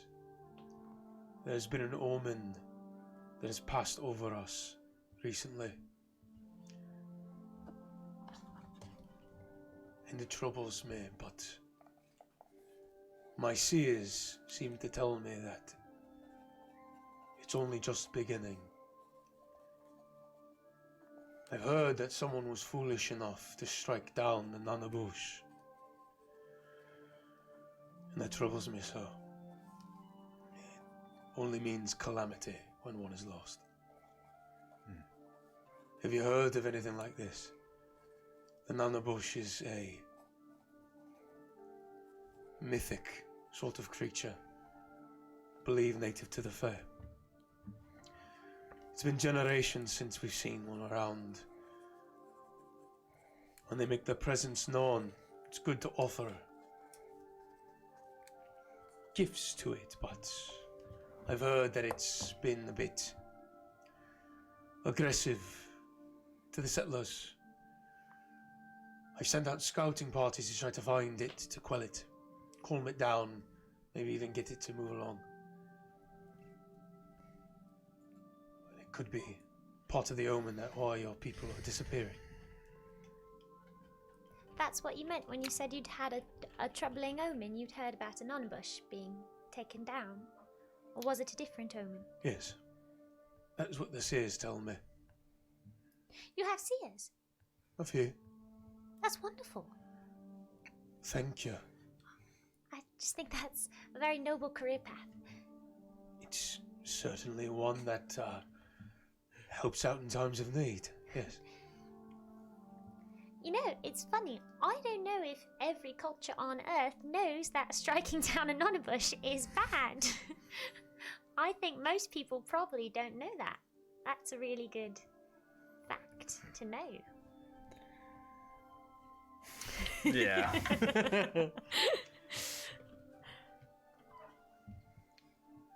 You speak the truth, yes. However, it's also troubling to know that there is someone out there who could take one down. It's known to be extraordinarily dangerous. So,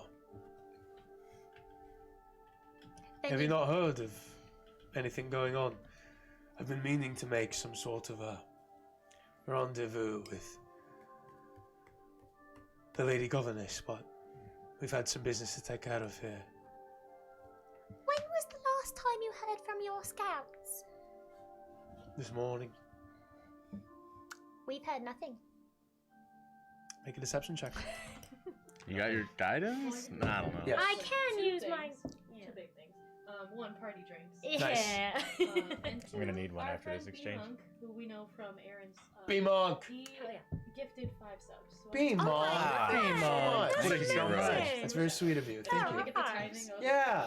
Thank Thank you very much. That's So you cool. just said that we haven't heard anything about the Nanabush at all?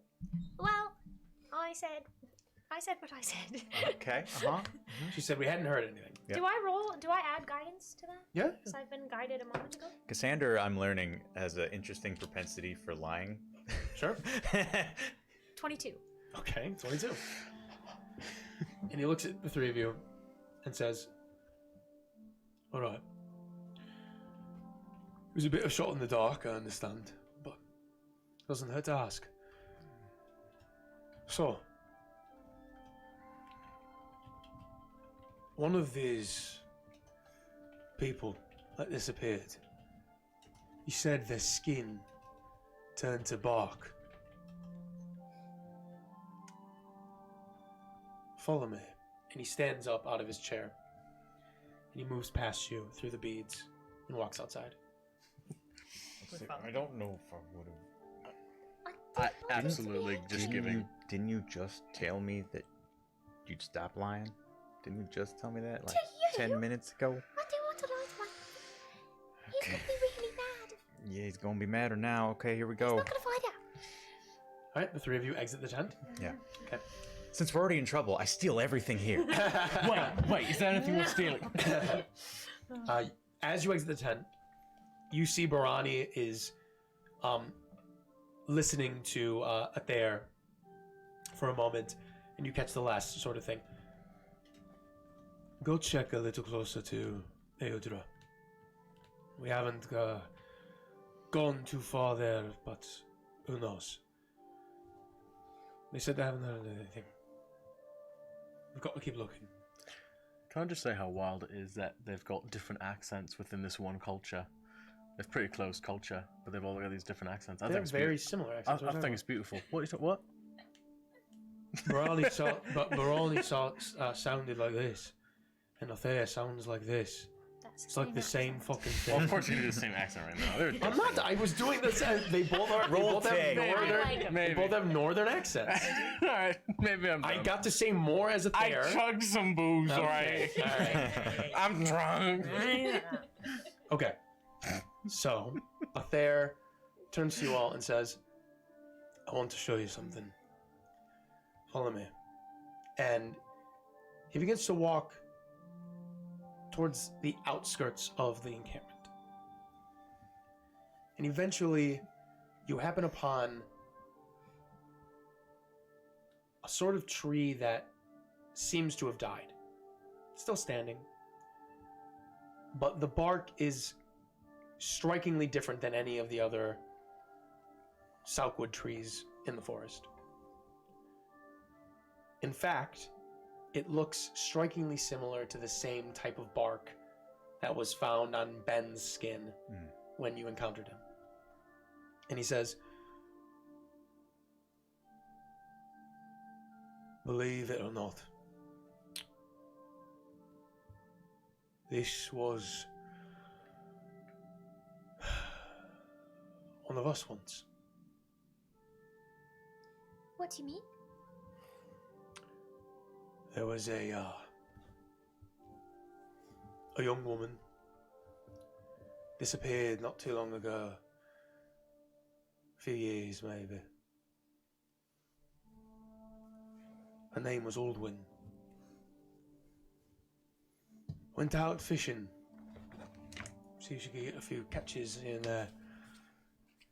The water was a bit shallow. At the time, the tide was low. Just near the base of that great cliff that looks off on the northwestern end of the island. She came back. She had a few fish. She seemed spooked. She seemed troubled. And her husband, Lumig, he tried to keep her here, but every once in a while she would try her best to get back out to sea. We're not really seafaring people. We used to be, but we settled here. Moor is our home. But Alwyn, over time, her skin began to crack and break. And now it turned to bark. And if it's the same sort of affliction that befell one of these missing folk that you speak of, I'm afraid it's beginning to happen again.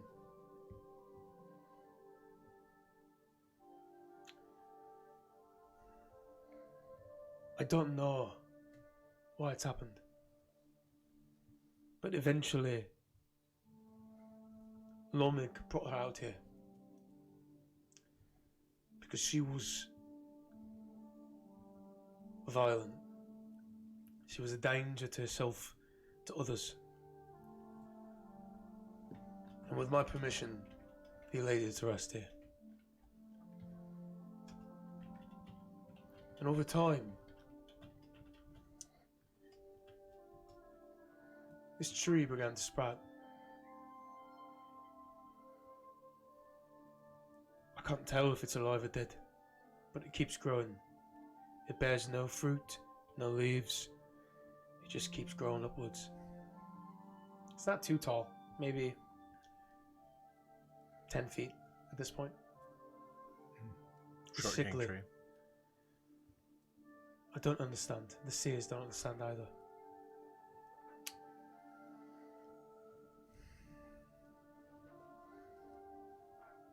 You said that this happened to one of these folk that disappeared. Yeah, one of the settlers. Hmm. Extremely similar story. Heard, Bing. went out to sea, heard voices, dragging him back out. Hmm. Got compelling him, violent. Got real violent. Hmm. And I expect that we'll have ourselves a tree in Aedra soon. You said she went to the base of a cliff northwest of the island, correct? Yeah, it's a great cliff. Tallest one in Aedra. Do you ever... I mean, do you touch the tree? No, not really. No one has much of a reason to. That's probably good. It's a landmark, really, to mark our return here when we move around. Right. Touch the tree. Well, I don't know if it's catching from the tree form. If it's catching? If it... You haven't had any. Oh, It's the only I get case what you're saying. y'all have had in your tribe.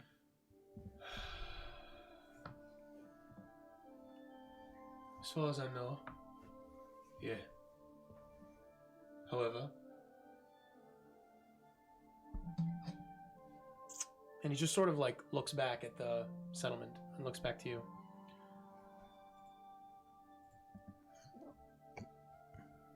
I've always been hesitant to bring this up because I want to keep my people safe. But there's someone who might know about this. To be honest, I figured I'd just let it be because Lumig put Orwin to rest, and that was it. This tree sprouted and we've used it as a landmark. Lumig comes out here every once in a while to speak with her, so he says. But there's another one of us. He secludes himself deep in the forest. I take counsel with him every once in a while. It sounds like with the omen, with the Nanabush, and the disappearances, and the emergence of this sickness again, there's something has to be done.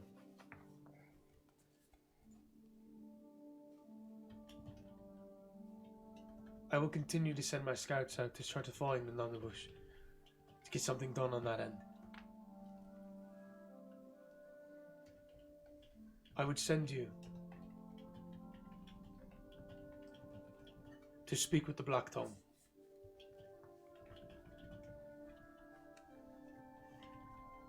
It's easy enough to find. If you know how to look for him,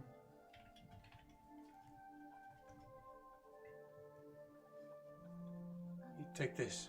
And he reaches around his neck and pulls off a set of beads. And he sort of wrings one out and holds it out to you in his palm. It's this sort of black bead. Looks seemingly mundane. Puts the beads back on. And he says, "Wait in Lightfall. Venture out into the Selkwood. That will take you there. You'll be able to meet him. However, I will warn you.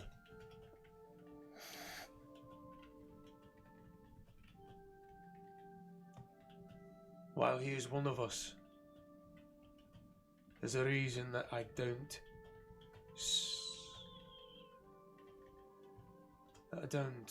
meet with him too often. Keep your wits about you when you meet him. He's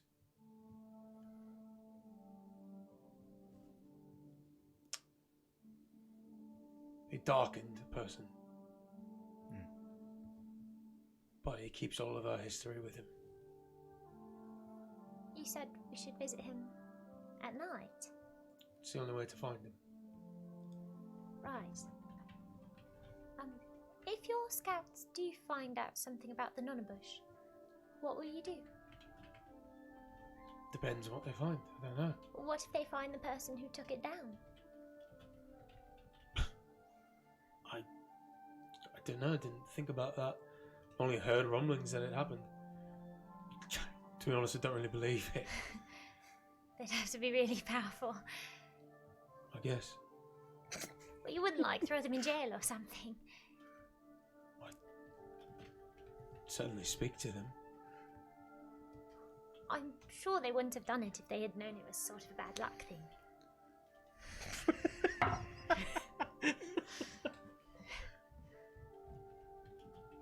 You sure you don't know about what is going on? It seems as though you're holding back on some of the information that you haven't. Cassander, now's your chance to begin healing. Is there something you'd like to tell him? I single-handedly took down the Nonnabush. Make a deception check with disadvantage. It's gonna be long. That's so funny. Oh my god. I love that. You say this, Yeah. and he. Oh, excuse me. Oh, God's above. You just can't help yourself, can you? I That was like funny. to lighten the tension. Right. Affair, my friend here. Speaking of curses, she is sick. She's a sick woman. You know what you did. Sorry. Do you know more than you're letting on? I want to get to the bottom of this. I don't want my people in danger. No, they wouldn't be. Why would they be? Because of the fucking omen with the Nonnabush. Now you're testing my patience. I'm trying my best to be cooperative and to help you. What if there was more than one Nonnabush? Do you only think there's one? What do you know Okay. about the Nonnabush? Okay. You had your chance. You had your chance. Go ahead. Okay. He sort of crosses his arms. She took down You try to teach him, you try to raise him right. You know what I mean? Okay. So, I'm an islander. I never heard of no Nonnabush until I got to Aedra. And it was violent. It was killing livestock and threatening citizens. And so we were kind of new in town and seemed to have drawn some attention to ourselves. And we were asked to track it down and see if there's anything we could do. We met with some local farmers, and while we were there, thing came out of the sky and swooped down. I have some unique abilities that enabled the three of us. Actually, there was 4 of us, I think. 5 of us, really. Yeah, Don't forget Hadrock. that's true. Nonetheless, I was able to bind it to the ground, so it couldn't. Well, the intent was to make it less fearsome, but I suppose perhaps it prevented it from escaping. I don't know, but we did take it down.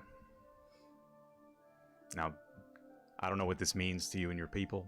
I'd be happy to sit here and learn about it, but the good news is there are more. 3, at least. I saw with my own eyes. So if this is a rare occurrence and a good omen, there's still some good omens out there.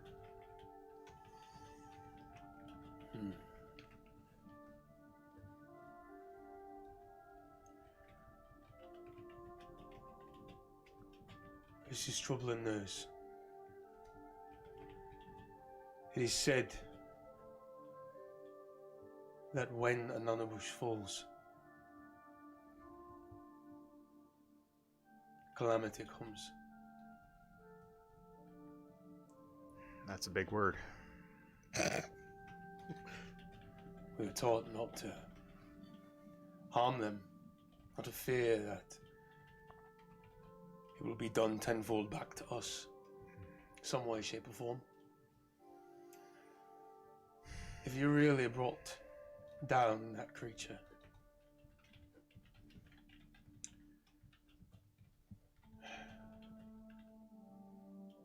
and there's a bit more work to be done then. How, You said there were 3 more. Yes. That's right. Yeah. Young ones. You know, Did you kill them too? No. no. The full-grown one, she was, well, depending on your perspective, she was a nuisance to some, and at that point it was life or death. Well, I saw those babies, and they were harmless. To me, at least. I thought wouldn't be right. So they set out to the skies, and as far as I know, they're thriving. Haven't seen them since. In fact, I sort of, And I pull out my little crystal ball thing. I sort of asked the skies what would happen if we let them go. And I do, in fact, think they are thriving and have a good future ahead of them. I never would have. I really didn't know it was a bad omen sort of thing. I am the world's foremost believer in omens. I'm really sorry. You don't have to apologize to me. You should apologize to those folk that have disappeared. I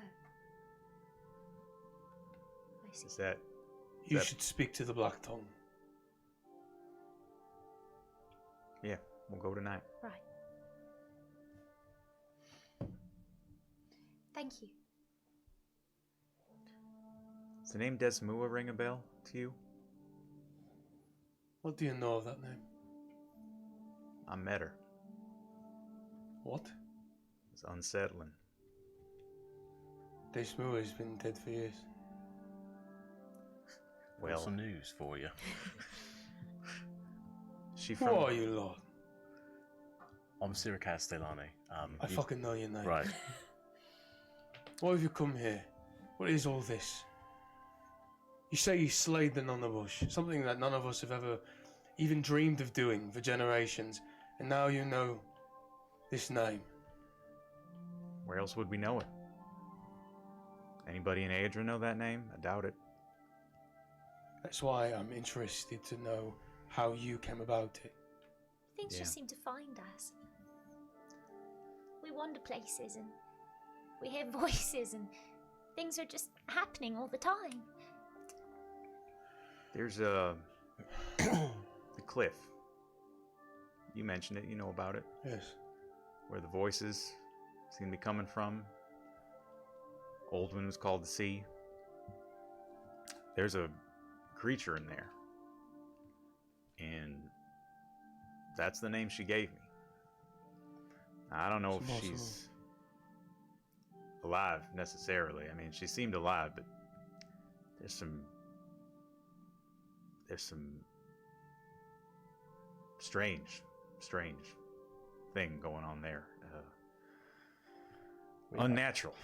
Are those the same cliff? I thought the one that we were at was to the east. I thought it was the same cliff. Maybe it's not. Direction check. Is it It's- the same cliff? It's the northeast. Okay. Northeast cliff.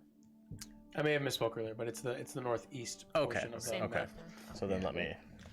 And then you guys went west. Yes. Yes. Okay. He looks at you and says,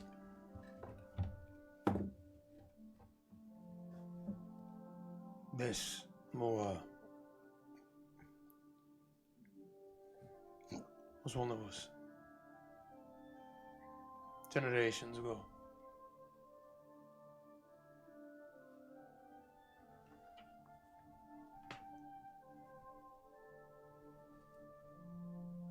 She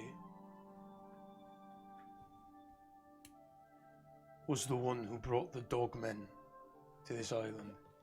Oh shit.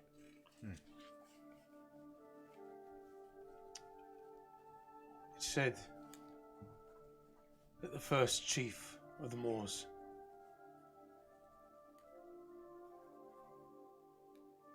in a time before my father and before the dogmen and before our ways have changed, the first chief took many wives. This Moor was a beautiful woman,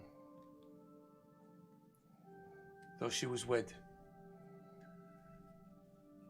But the chief, he did not care. And when he claimed by his right, this chief, to take her as his own wife, her husband denied him. And so the chief killed him.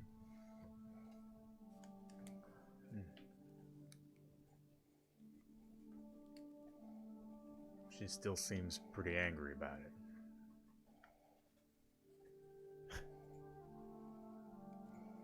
There's more.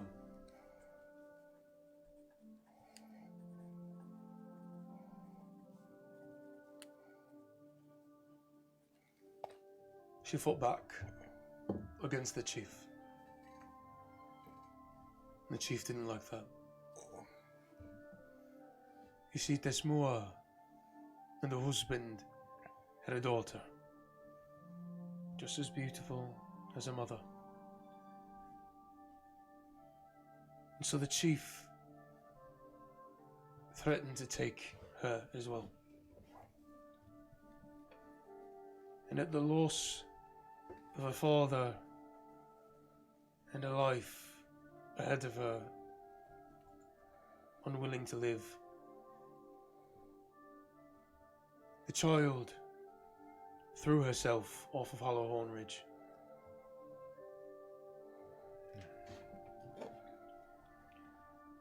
And the Cerulean took her.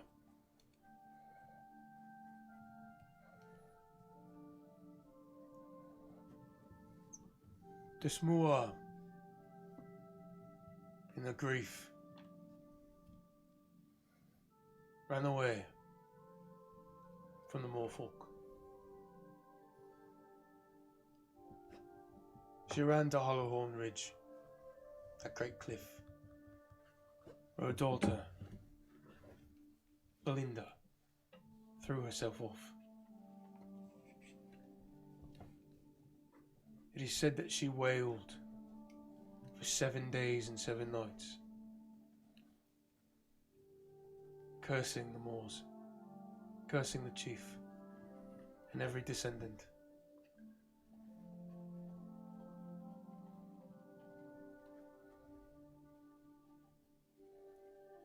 And then, when she had no more voice to wail,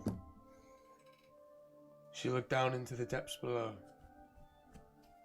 and she threw herself off as well.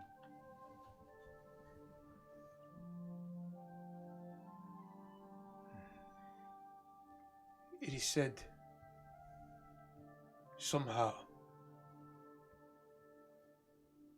whatever curse or being of darkness that she was shouting to hurt her, and the fall did not kill her.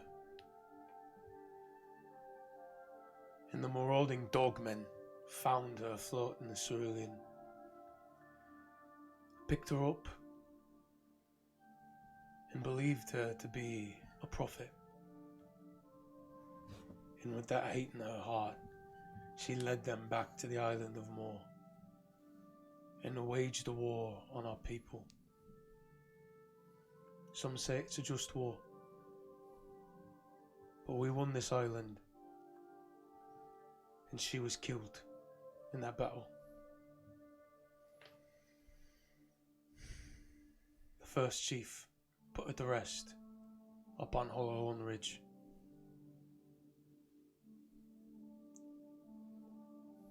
And that was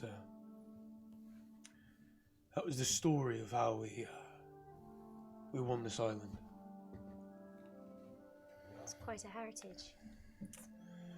It's not one I'm necessarily proud of, but it is the story. How does one... Desmua represents the old ways, a reminder of times that have changed. We are different people now.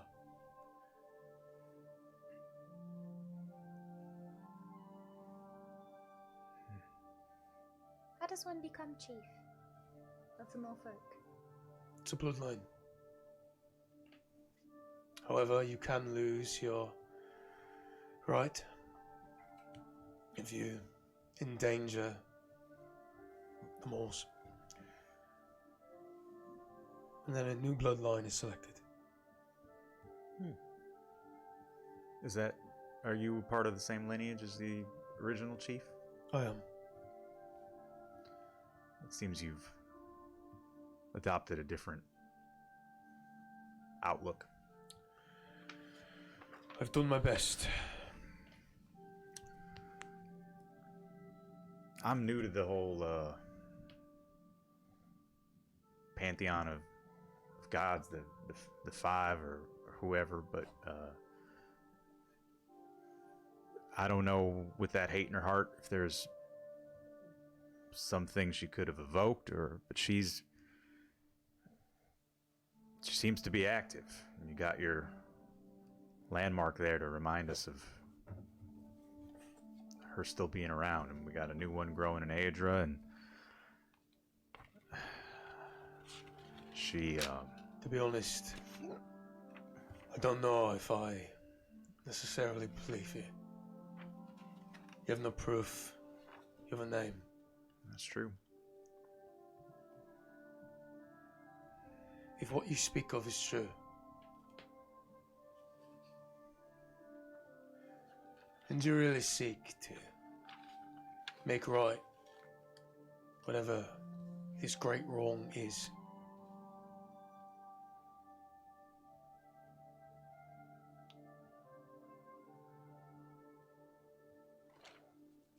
perhaps the Black Tongue will be hospitable to you. The Black Tongue is many things, but if there is one thing he is a Moor.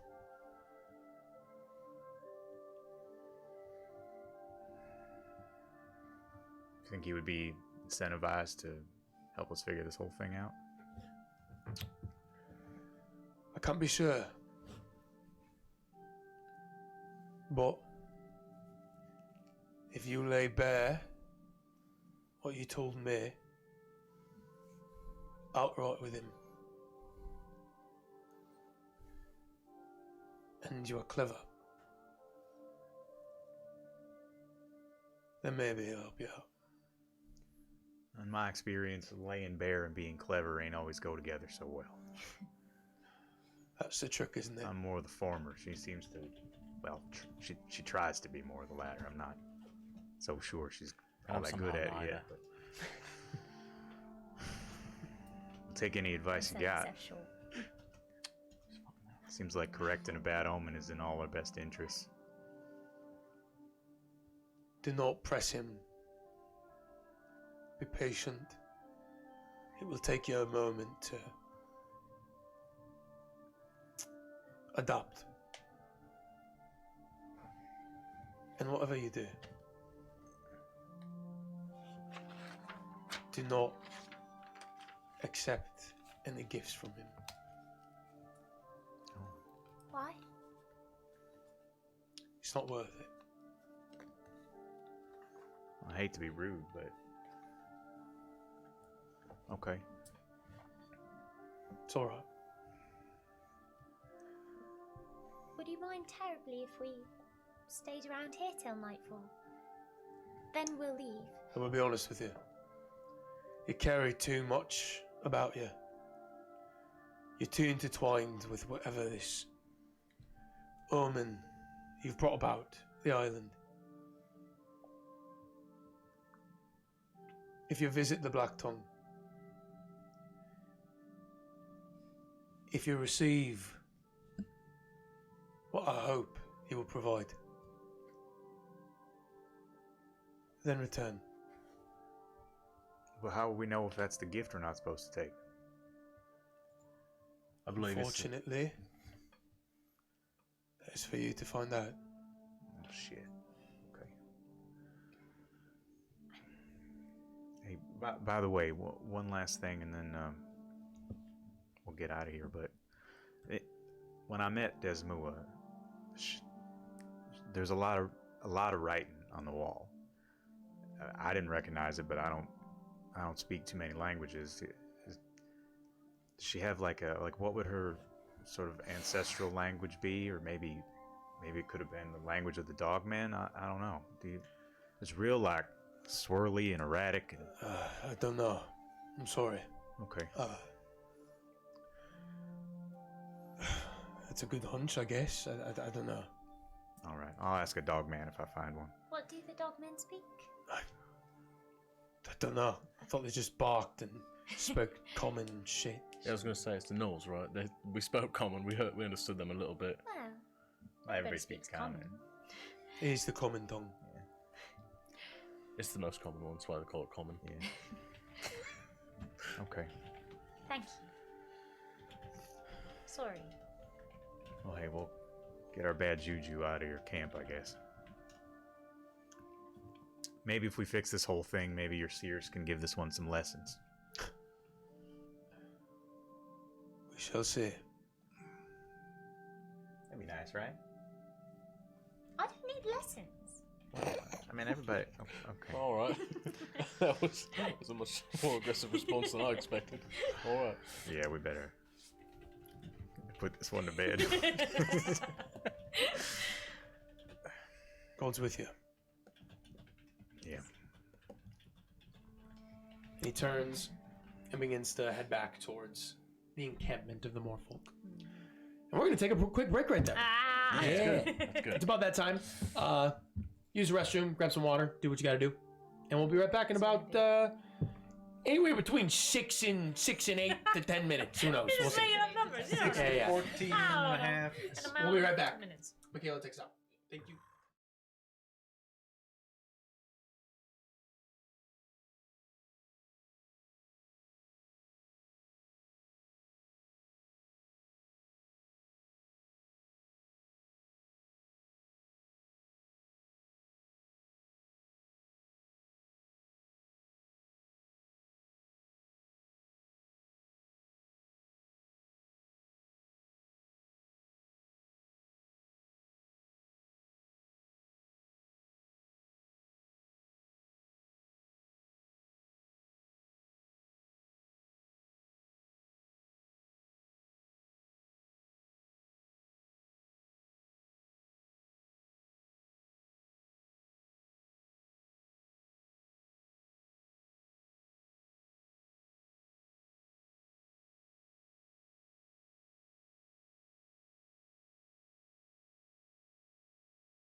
Welcome back. I don't know why I said it like that. Okay, so first order of business. Someone redeemed DM drinks earlier, and I didn't have a drink, Yes. and now I got one. Who's got one? Chug it. Oh God, what happened to you? Not doing that. That's fair. It's a very good cerveza. So, Yummy. anyways, so thank you for that. Someone Please redeem more DM drinks. I would love to finish this one. So we are in the depths of the Southwood Forest, Waiting for nightfall. waiting for nightfall. What are you guys doing post conversation with Chief Ather of the Moorfolk? Do they like escort us out? We were Ather already led you out of the encampment. Oh, out of the entire camp. Oh, okay. Yes, towards that tree I see. that he said that Olwyn turned into, and then basically told you, you guys gotta stay out Yeah. here. Yeah, you're a little too spooky. Is Barani like chilling, watching us, or did he like? Ronnie went off. Can I harvest a little bit of bark off this tree? You can certainly try. Ugh. Go ahead and make a harvest check with your herbalism kit. Harvest check. Harvest check. That's 24. Oh fuck. Yeah, it only takes you like a minute or two to really get a really solid specimen from this tree. The bark is the same sort of texture and feel as the bark from Ben. And as you peel it off, it feels like you're peeling off a scab. And like There's kind of some like the the material underneath almost looks like that sort of, scarred white tissue that skin has when you peel a scab a little too early. Can give it a little sniff. Oh. It is rancid, just like Ben. Good coulda rancid or guessed? bad rancid? Bad rancid. And you peel back a little bit, you're like, fuck. Strong. Oh, how bad can it be? And I lean in and I Yeah, take get a in whiff. there. Yeah, Pass out. You immediately win. It's like it smells. Oh, all right, you're right. Oh, Yeah. gross. I'm gonna. The I'm just masculine gonna put that in one of my little vials. I know what we could do. We could make our own vegetable stew out here, not with that, with our other things. With like mushrooms and stuff. Oh yeah. Do we have like a? We probably have like a little pot, maybe. I don't know. Mm-hmm. I certainly don't. No, we've totally got one. I've got this and I pull out my crowbar. Not really the same thing as pot. All right. We've got to have just like little bowls and cups, Take right? yourself. I just start gnawing at the crowbar. Don't we have something? Don't you think? What are we you have looking for? I don't carry cookware dish. because I don't need it really. But Just a little dish, a bowl, a pot. What does it say that you have in your Inventory. backpack, in your inventory? You know, like the where would it adventurer's say that? kit or something. Is there like a? Yeah, but I don't think that's Pot. on your old printed out character sheet. Yeah, it is. It's in your inventory. Oh, yep. Here's what we got. Oh, that really cool dice. Yeah. Just says leather. I assume that means leather armor. Dagger, sling, backpack, lyre, bedroll, candle, clothes, rations, water skin. You have rations and a water skin, yeah. Yeah, if you have rations, you're What would fine. you like That's to use the water skin for? I could start a fire and we could boil some soup in your backpack. Or in my canteen. Well, I've got rations. The water skin is like It's like water. it's like a water skin. It's not like a metal It's thing. not like a canteen. No, It's, it's like a it's water a skin. dried, cured sheep stomach Yeah. full of water. There you go. Maybe that would make it taste really good. Well, so I've got rations. I've got this jerky and nuts. I'm gonna eat that. That's weird that you're going for this. And I just start like, and Yeah, oh yeah. I'm gonna go ahead and mark off You can mark your rations off. Sure. a day's rations. I don't know. I was just hungry. And we Well, can't here. exactly go back into town. Right, but we've all got these rations on us. I'm not in the mood for beef jerky. Right. Your rations might be different. I've got jerky and nuts. Oh yeah, what have I got?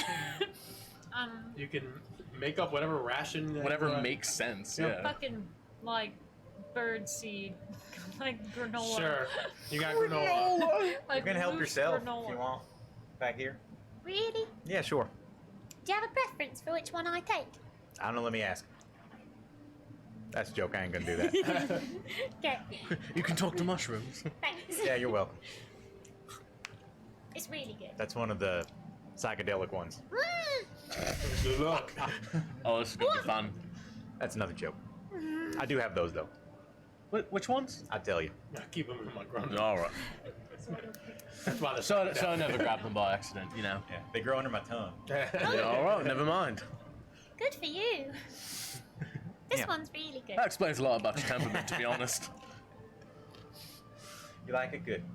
I can always grow you some berries if you need them. That's very nice. Yeah. I should probably do that just in case. You never know. It's a good idea, especially if we're going to rest a little while. Yeah, until I'll nightfall. go ahead and cast a good berry. Little vine comes out and blooms. Blooms in the. Is it still like dusk? Is it like dusk? It's like maybe 3 in the Oh afternoon. shit. Okay, we got some time. Well, anyway. We can long rest. You can. You can do that. I would like to do We have that. to wait till nightfall. Why would you like to do midnight? I'd like, Yeah, I'd it makes like no that on my spell sense. slot. Why- And also you got Around an hour away. slammed by Why a you 5th burning? level magic missile. Yeah, it hurt. Why are you burning so many shatters on a single owlbear? I thought it was going to be a bigger deal than it was. It was. Let me be clear. That was a big deal. That would have Right. fucking destroyed me if we hadn't scared it off. Hi, All right. I know. I But appreciate it. no problem. But that's why I'd like a little rest. And I got fucking slammed by a magic missile. It hurt. Who are you pointing at? Blind chat. That guy. Well, I don't know if we don't know much about the Black Tongue. We don't know when his bedtime is. But he's awake at night. That's the whole point. We can't get to him till night. Well, we can't find him till nighttime, but That's still only like what 5 time or do 6 I think hours the away. sun is gonna go down? Make a nature check. Excuse me. 30 or 30. 20. Goddamn. Sorry. 20. You look up in the sky. It's beginning to fall towards the west at this point. You're like, yeah. Maybe like 3.5, 4 hours or so. Maybe So 4. there's a dig. You know, it'll be dark in 4. I guess we could go in the middle of the night if you really want to rest. Are you planning on fighting the Black Tongue? No. But Then we what should if be there- fine. What if there's What's more the- owlbears? Can I cast Druidcraft and assess what the weather's gonna be like? Yeah. Ooh, You do so. meteorologist. And you look up into the sky, and you can see that it's going to be mostly overcast the whole rest of the day into the night, and it might rain early in the morning, maybe like 4 or 5 Clouds tomorrow. are coming in now. Yep. I think we want to go as soon as possible. As soon as it gets dark. Damn. I don't want to wait for no storm. We really do keep shooting down Kiss, don't we? No. I want to swim through the tunnel. I'm trying I to- want to take a long rest. Well, she's so sleepy. She's always trying Just to. a sleepy It's not little that I'm sheep. sleepy. I just really like to Do you be at think my you have best. a deficiency or something? I'm not eating a great lot of meat, am I? you better take this berry. You don't eat meat. I'm concerned I about know your that. nutrition. Come on, know that. I've got anemia. Alright. High in iron. Feel cold. I This know, good it's berry cold. has so much iron in it. What happens with a good berry? It just tastes like blood. You're fully satiated. You're fully satiated. Yeah, you don't have to eat. That's really So it's basically like full nutrition. Yeah. for berry. Do you feel better? I don't feel like I could do my best magic, but I feel really cheerful and healthy. Well, that's good. Hmm. Well, just you got that sling. Yeah, I got that sling. Have I seen you use that yet? Oh yeah, the nonna bush. We got some time to kill. Why don't you like? I bet you can't hit that there low branch. Yeah. Yeah. Alright. Out there. Let's try it. Pew! Make an attack roll. Okay. With my sling. 16. You close one eye, stick your tongue out, and you hear ping, and as it slams against and crack a little bit of bark off of a tree. Well, hot damn. There you go. Do you want to try? With the sling. Yeah. All right. Give it a shot. Yeah. Okay. Throw the rock in there. Make an attack You roll. both used a different kind I of know. sling. I've got a slingshot. She used a slingshot, which technically wouldn't be. It would be a sponge. Yeah. Whatever. Oh. Fuck it. I think slingshot is a Imagine how different good she item. It is, yeah. Imagine Oh, how is good it? she'd be if she used it properly. I know. I just Crazy. thought that that's what it meant. It's okay. I thought it was fun. Thanks. That's a 15. Yeah, you do the same. Oh, look at you. Well, I'm a little less impressed, but still. I thought it was very good. Oh, thank you. Do you want to go? Yeah, all right, why not? Can I just aim at something? Go for it. However, what's the range on this thing? Like 30 feet away? Far. Yeah, go for it. Yeah. You aim at the same range. Presumably, yeah. Just- and I'm assuming I'm also adding the So same you either hit modifiers. it, like, perfectly or miss it completely. Yeah. And that one. Here we Wait, go. what's your dex mod? Okay, we have Plus- the same. We have the same dex, so we would be 10. Interestingly enough, and it just you shoot it a little too far. That's all right. Well, first time, not a big deal. He is strong. You beat me at arm wrestling that one time. That's true, I did. I'm quite strong, You're actually. a good arm wrestler. Yeah. Thank you. That's how All right, all you this. getting your confidence up a little bit. Yeah. You know, I know you're having a rough day. Thanks. Getting hit with several magic missiles I will did do think that you. to you. I did think you were plenty cute though. Really? Yeah, just I think you should drop all this lying nonsense. You know, I'm just afraid to get in bog you trouble. down. Weigh you down. Nothing's cuter than honesty. I... Yeah, like tell me a secret. A secret? Yeah, Right, tell us a secret. What do you want to know? A secret. What? a real Something good I secret. don't. Right. A real good secret. Yeah, Kaz will Something think it's ju- real something cute if you tell us juicy. a good secret. He'll think it's real cute. It'll be downright adorable. Okay. Right. When I was a little kid, my mother and father disappeared forever, and I never saw them again. How's that? That's a good secret. Welcome Yeah. to the club. Oh yeah. Right. Wow. That's what I thought when I heard you say it the first time. Damn. World's saddest Wait, did you club. steal my secret? No. Oh, I it's, just- it's Wait, look at me. Did you take this man's secret? Because I've had about enough of this dishonesty for one day. Look in my eyes. You know what? You know what? It is different. I didn't say that my father disappeared. It's 12. I'm not lying. She's not lying. Sounds like what a liar would say. But no, I believe you. And I seem to be pretty good at it. Because I knew you were lying earlier. I know you did. When she was talking about the Nana bush, we all knew that one. No, you. Oh wait, yeah, that's the one. That's the time. No, I don't like this. She was lying to you earlier. What? About what? Well, that's not as important. But I wanted to get the lie off my chest. All right, sure. I'm okay with not oversharing. That's fair. But you know, It is a lie of omission, though. I think that's the different thing entirely. Yeah, all right. That's fine. Yeah, I think sometimes lying is necessary. Even pro-social. I don't know what that means. It means it's the right thing to do. Pro-social as opposed to antisocial. Right. Oh, Whereas that makes antisocial makes people not want to be around you. So you lie to make friends. Actually, even the social part of the word is new to me. But I get what you're saying. I just think Oh, yeah, sometimes yeah. it's for the best. Not everyone needs to know everything. Mm-hmm. You have to keep some things close to the chest. Right. That seems like an awful lot of responsibility to make that determination. Well, Oh fuck, I'm still blue. Oh, we never fucking talked. God damn it. I guess I'm just blue now. Whatever. we'll change. Well, they'll let us in at some point. I'm sure. I'm just gonna be blue until then. Maybe after we go see the Black It's Tongue. so easy to forget until I see my own hands. It's not like I bring them up a whole lot. Do you want? So go ahead. Do you want a little mirror? I think I'd prefer I've not. got a little spoon in my bag. You can look in the spoon. That's all right. I'm sure I'll see a mirror at some point. Right. You want to see yourself? Hey, so what was that lie you told me? I don't remember anymore, Damn. to be perfectly honest. All right. Did it have something to do with me plugging my ears? No. Earlier? That's weirder. That's a weirder answer than I expected. To be honest, I've got a very poor memory. All right. It probably didn't matter, otherwise I'd remember. I got to keep me rum and whiskey, so that's fun. That's a good thing. Can I keep this? A spoon? Yeah. I suppose, but I might ask for it back later. Okay. What are you going to use it for? Looking at myself. Yeah, that's fair. Yeah. The rest of us get to look at you all the time. Weirdly conceited lot, aren't Damn. we? All right.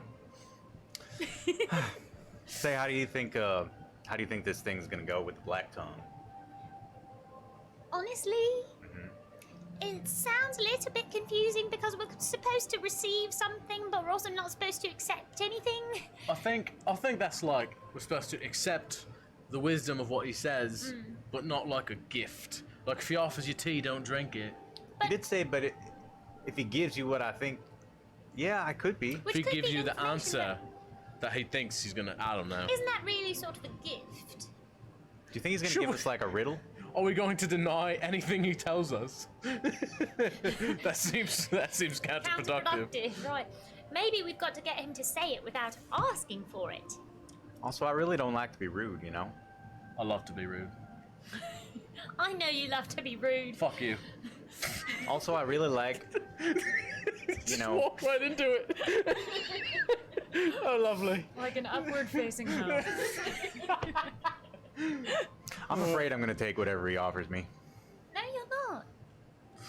I probably will too. I like things. Stop, I'm don't. pretty sure I'm gonna. I just, you know, I'm gonna wait, do hang it. on. Bugs. Are you gonna take what he gives you? Roll into Yeah, it. you wily bastard. I know you can. This is not going to be like your bad self that you talk to. Let this be the good self. Is that the devil on your shoulder? It's a spoon. I think I want to see the spoon now. No, you don't need a little devil on your shoulder. Can I see the What do spoon? you?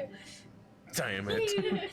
That's Why fast. don't you take that back if you're using it as a bad influence? I like this bully Cassander minute we're having. It's a weird moment. I'm bullying. Who's bullying? No one's I was bullying. preoccupied over here. I'm sorry. I believe It's that just was said like- without an accent, so that's out of character. It's Oh, just- okay. That's just a voice in the woods. You were saying? This move? It's just like the story of Narcissus, you know. He discovers his reflection and then everything's over. Story of who? Right, I don't know who that is. Some guy, I guess. All right, what are you guys doing? We're going to This is see. it, baby. We're doing it. This is very ambiguous. You're the one that said we got 4 hours. So we're filling it up. Playing all of that. I know you See can you do it. next Start week. the clock. I know you can do it too.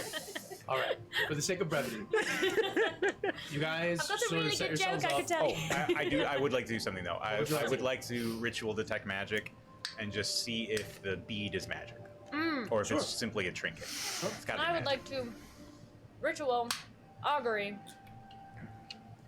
If we go and talk to the Black Tongue and he gives us information, is it gonna wheel or woe?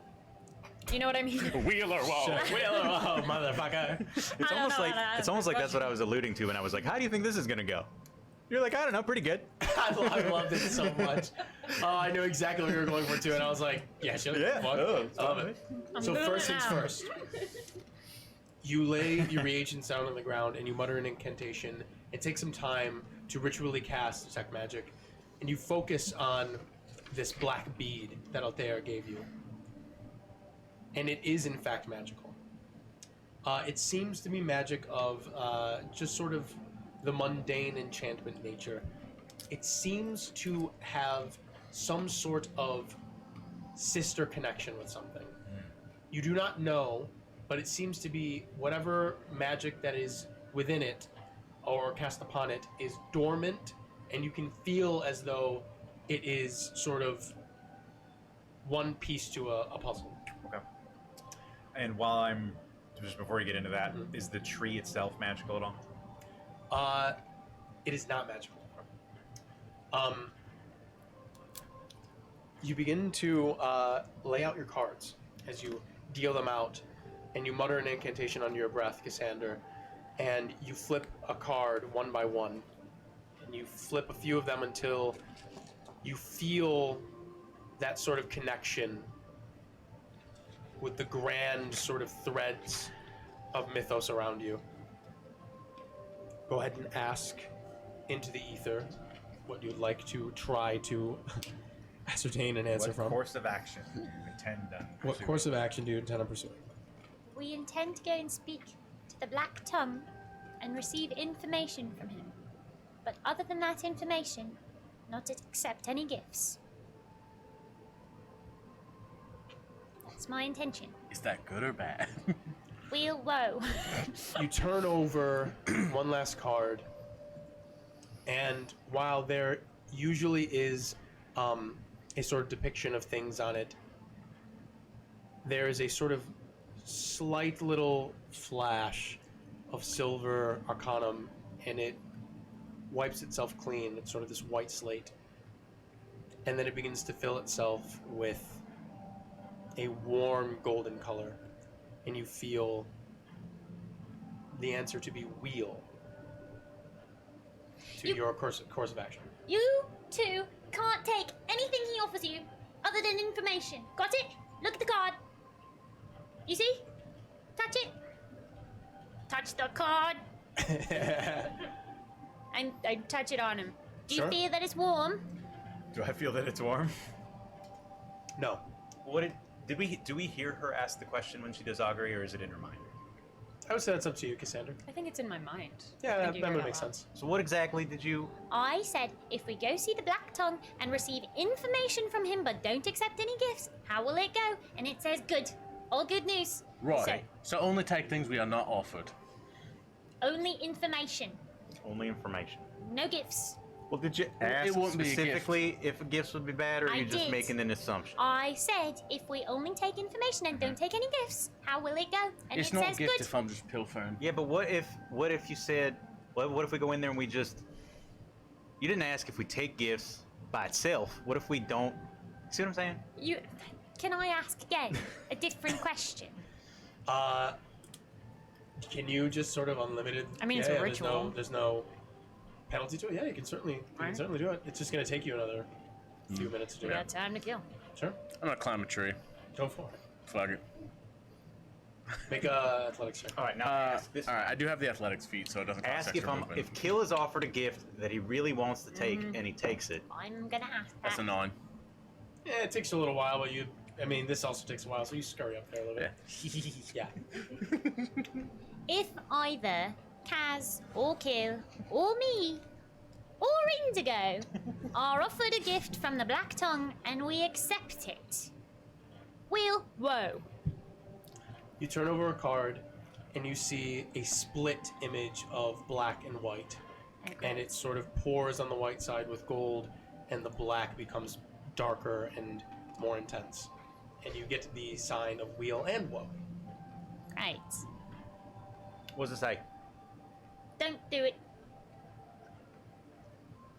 Make a deception check. 17. I don't know why I said it like I mean, that. you're passive.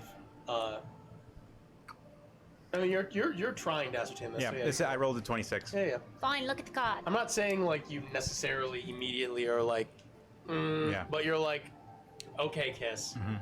What does this mean to you? I don't know. Do I see anything? Is it Nope. just like a normal? Yeah. You're not. Nothing. Nothing. Yeah. Black and white. That's What very you clear.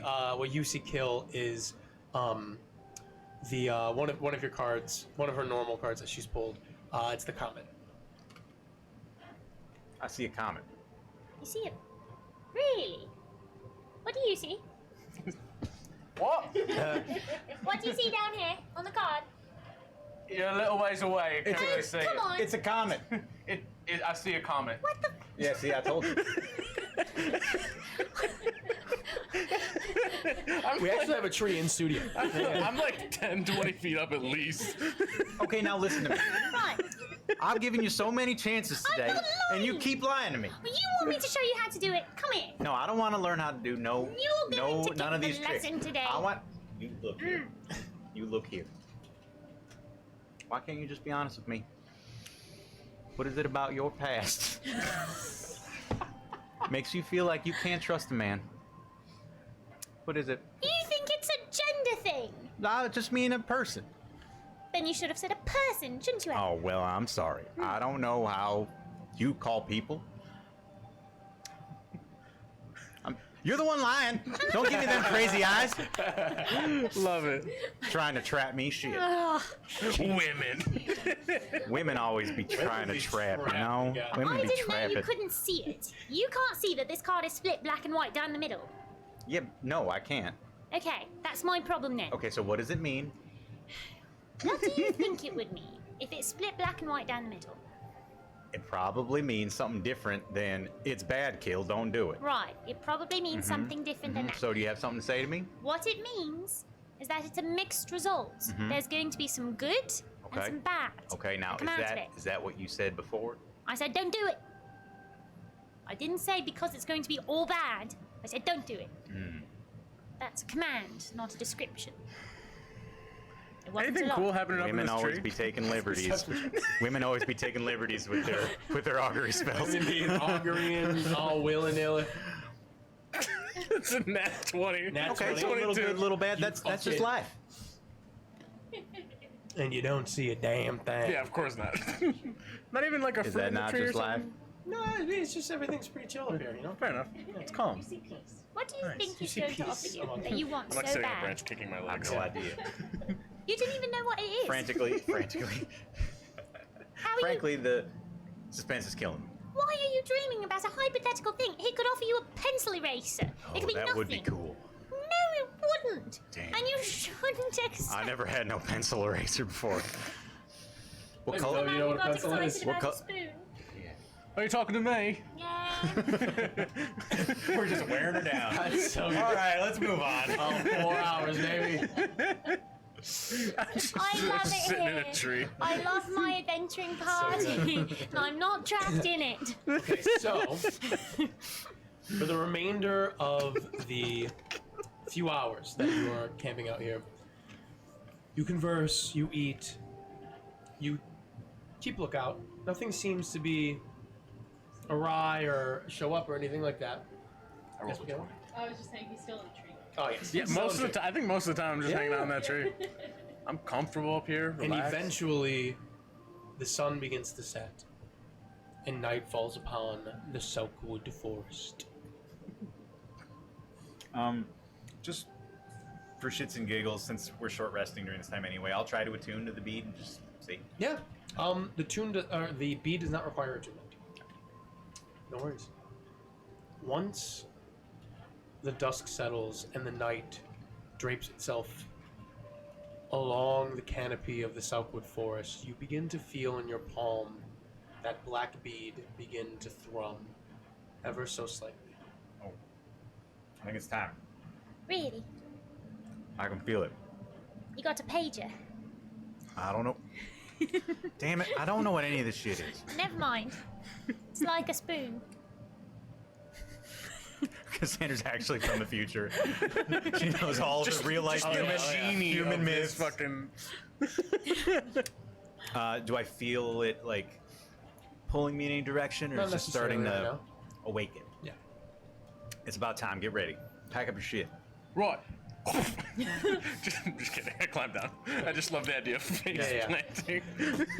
Sling my little mandolin over my shoulder. Yeah. I will just kind of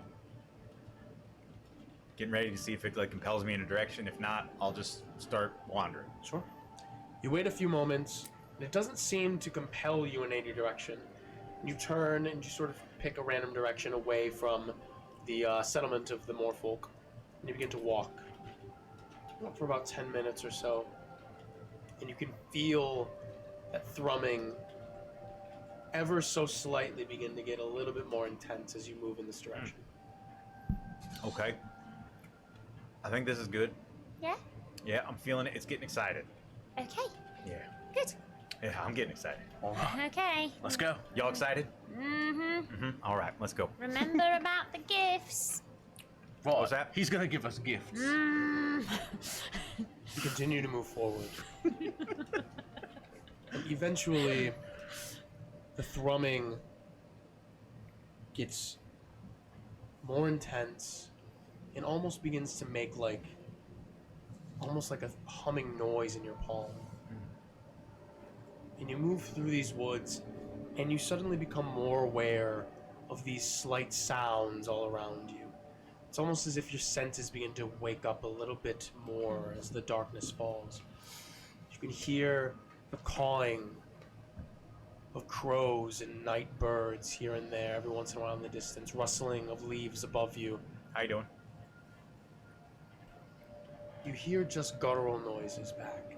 Nothing intelligible. Just these rumblings around you as if the forest begins to wake up even more as the night settles in. Stay close. Yeah. Eventually, after 10, 20, 30, 40, 50 an hour of traveling, the bead becomes almost too intense to hold on to. You continue forward and eventually it just stops. Stop. Perhaps we've taken a wrong turn. Or perhaps he's right here. Do we see anything? Make a perception check. Yeah. 10. 14. 4. You all look around. It's dark here. Pitch black. There's no light around. Believe you all have dark vision? I got dark vision. I don't know I if don't. I do. Do you have? I don't think have halflings do, no. No. They don't, because Roscoe didn't. Kaz, You can light a torch. Kaz does. You guys want to light a torch? It's rather dark here. That's Probably for the sake of brevity, we'll Probably retcon would and have say you been, probably yeah. didn't do We that. lit a torch. And you look around and you can't really see too much around you immediately because of how dark it is. You can see, maybe 10, 15 feet in front of you because of the torches, but nothing in the distance. It's black as night. All I can. How lucky. I have dark vision. I know you've got dark vision. Kill. You begin to smell a familiar smell. It's that same sort of wafting, beautiful, warm vegetable stew that you smelled not too long ago approaching the Moorfolk encampment. They must got the same recipe. I gotta get that. Maybe that's the gift. No. Don't you ask for it. Okay. Well, he did say don't accept anything offered. If we ask for it, that's different. Can I determine if it's coming from like Right. a direction? I don't know if I can. Not currently where you are. Okay. It's only faint here. Well, we gotta be getting close. Unless we just made a big circle. That would be embarrassing. That would be. And unlikely. Well, I don't remember turning it all, so probably not a circle. Let's try whiff it out. What you think?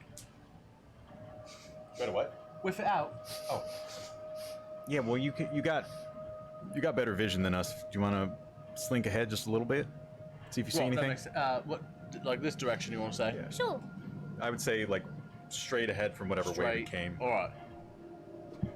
Just go full, He's roguing it. yeah, full rogue. Are you moving away from their torches? Yep. Okay, go ahead and make a stealth check. You can make this with advantage because it's That's fair. It is pitch dark. black outside. Yeah. 28. That's where I fucked up. I should have rolled my advantage with both dice. Damn, I'm not used to having two sets of dice. Yeah. The two of you, as you're sort of silently making your way, you see Kaz just sort of step out of the light and Full Randall he completely disappears. You have zero sight of him. You have no idea where you hope he's just going where exactly he told you, wherever. He is gone. He's really good at that, isn't he? Asherzel can't see him. Where you heading, Kaz? I just go like 50, 60 feet ahead. Just kind of look around. I can only see for like 60 feet, so I don't want to get them out of eye Sure. line. You make your way. I also don't believe you can see for 60 feet in pitch blackness. You can see 10 feet in front of you and 60 feet in dim light. You can see in darkness up to 60 feet. That's all it says here. I can check the... Pretty Dark sure vision's far. it's... Let me double check. Most people don't run dark vision raw. Oh, is that why? Yeah, like raw, if you have dark vision, it basically lets you see like a little, and like in gray tones and stuff, I think. Or for most people, if you have dark vision, you're just like, yeah, I can see everything. It says the same thing for me. You can see in darkness shades of gray up to Okay, 60 I'll feet. allow the shades of gray. That's fine. Okay. Yeah. You look about as you move forward, and there's not much to be seen. However, you do begin to get a better understanding of this smell. It's warm and deep and almost sweet. And you look about, and it gets stronger as you move forward.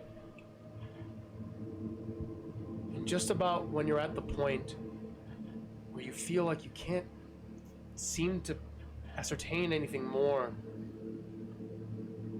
you get an overwhelming waft of this lovely smell.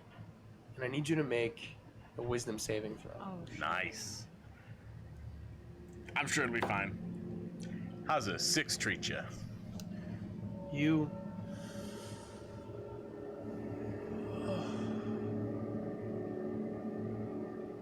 blink and you begin to not dart, but you move forward. You almost start to even forget about your companions behind you. They don't necessarily, they'll catch up. Yeah, they'll be fine. It's fine. And you move forward and They know you the begin direction to I'm in. salivate in the back of your my mouth. God. And it's almost like a little bit of drool begins to form at the edge of your lips. And you move forward faster and faster until you're breaking out into a sprint. And eventually you see in the distance a speck of warm orange light. And you can feel the taste in your mouth. It envelops your taste buds, and that smell, it just envelops your whole being, and you beeline to this light. Eventually, My mouth is watering. what's that? Oh yeah, My mouth is watering. You're doing a good I job. do really want stew now. and you see as the light grows closer, this small little hut in the distance. A ragged wooden door, a single window. From inside, that orange light beams out of it. A small little roof with a little chimney, and a little bit of smoke rising out of it. It looks old. There seems to be overgrowth around it. Weeds everywhere, unkempt flora. And you begin, as you are drawn to this hut, to see in your peripherals dozens and dozens of crows perched on low branches. Lower branches than any of the trees that you've seen in the Southwood before. None of them move, and none of them make a sound. And you're drawn to the hut. As Kaz disappears into the night, the scent is still in the air. A few moments pass. And Kill, you swear you hear in the distance. Some moments pass. He hasn't returned. Is your pebble saying anything? Your bead? No, it seems satisfied. But that can't be it. He's not here. It sounded like he ran off. What, Kaz? I think. Guess forgot all about Cat. Oh god. What about Blackthorn? Oh god. Okay. That's weird. I've seen him run off before. He gets a little skittish, that guy. Yeah, but You know, There's an owl bear behind us. a lot of critters out here. Maybe he just got spooked. And he would have said something if he thought he was in danger. Don't you think? He knows the code word. The code word is help. think back to the time he ran off in the cave. I don't think he said anything. I think he just ran. Okay. Okay. Does it look like there's danger around? Make a perception check. Impulse control is nil. 16. You look around, and in the immediate vicinity of this torchlight, you don't see much around you. It just looks like the Southwood just at night. Really. Do you guys continue to move forward? While we've been standing here, I think I would like to have Cast Speak with Animals, Okay. just to kind of have it ready. Sure. You do so. Well, we didn't exactly set a time limit for him. No. Let's inch forward. Let's start to make our way. I'll relight the torch. Okay. I guess it was probably lit. He just left the torch Yeah. light. Yeah. So I'll lead the way. Excuse me. You Watch begin to my move back. forward. Yeah. And you trek, slowly but surely, closer and closer. And the smell just gets stronger and stronger. Damn, that smells good. And eventually it just wafts over you. And I need the both of you to make wisdom saving throws. Oh boy. Oh, why am I rolling 2? It's not against being frightened by any chance, is it? It's not frightened. Well, I got a 6. So, 22. okay. I'll see you later. Kill. You get this waft and it smells enticing, but it's weird. It's almost like you pass through like a cold area. It doesn't, but it's like that. It's not Yeah, like right. you're actually cold, but it's that weird like, why did that Yeah, strange sensation. odd? And you look to your left and you see Kiss breathe in the air, and it's almost like you can see the air move up into her nostrils and into her mouth. You okay? And she opens her eyes, and Kiss, you are drawn to whatever this stench is. It is enveloping your entire being, and you just move forward. So, Just a little thought bubble. Oh, you want to Kill, take you the lead? see Oh, Kiss okay. just begin to move without Okay, answering yeah, you. that's fine. You can lead if you really want. I'll be right behind you. A few steps later, you follow, and Kiss begins to break out into a run. Well, damn, this A doesn't dash. seem safe for you to do. And Okay. she, with every ounce of her energy, begins to run forward. Eventually, Kiss, you see an orange light in the distance. And it's as if the trees... until eventually, it's almost as if you're just in front of it. It's not so much far away anymore. It's as if you blinked, and in this instant, you are here. And you see a small hut in front of you, a shabby wooden door, a single window with an orange light that beams out from inside of it. And out of your peripheral, you see the familiar blue skin of your companion, Sira Castellani, but more so you see rows of ravens on low branches, unmoving, uttering nothing. And you are trained on this hut. It's drawing you forward. And you see Kaz next to you. As he looks at you, Kaz, you see Kiss. And you both have this sort of understanding. Kill eventually, rather quickly though, because you share the same speed. You come upon them. This eerie place with this weird hut. The stench is there and it smells nice, but Damn, that was not the plan. At this hut, and you say this, and they do not answer you. I address the crows. Say, hey y'all. Every one of the dozens of crows that line these branches turn their heads immediately towards you and stare into you. Nice night. They do not answer.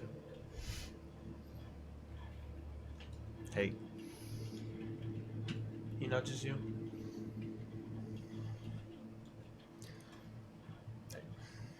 Nice place, isn't it? yeah, it's fine, I guess. Looks cozy. Warm. Smells good. Soup. to the crows, I say, we came to see the Black Tongue. Anything we should know? The crows, with their eyes trained on you, do not answer you back.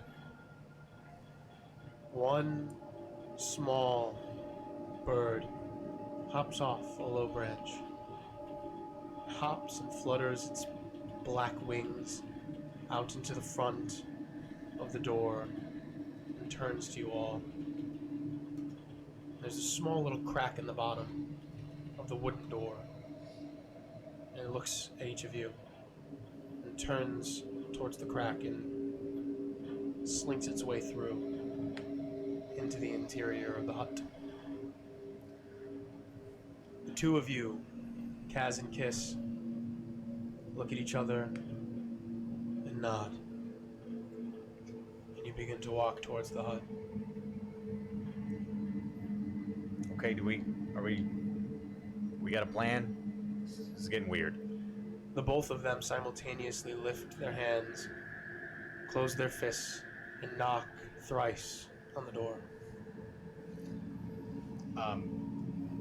After having seen this, I guess, can I make any insights about if I think that I can connect this with the weird feeling I had earlier? This is pretty fucking weird, right? This is very weird. Yeah. I would say you do not need an insight check to Yeah. sort of be like, That's weird. okay, clearly this is not right. Yeah. Okay, so it would be retconning to have stopped it. So let's say I didn't stop it, but after they knock, I just kind of grab them. I'm like, hey, get it together. Something's going on. Yeah, they're making soup in there. Yes, yeah. Smells raw Hey. good, doesn't it? Yeah. Hey. Can't you What'd you smell say it? about accepting gifts? What do you say if they offer you soup? You say no, thank you on the gifts, and Right. I will take a bowl of soup. That I think that well, okay. See, now I feel like you put me in a position. Whatever. I knock. I'm sorry. I will say, with that interaction, Kiss, you may make another wisdom saving throw. Okay. Wow, it's somehow worse. I got a 4. Okay. Nothing changes. The three of you knock on the door. A moment passes.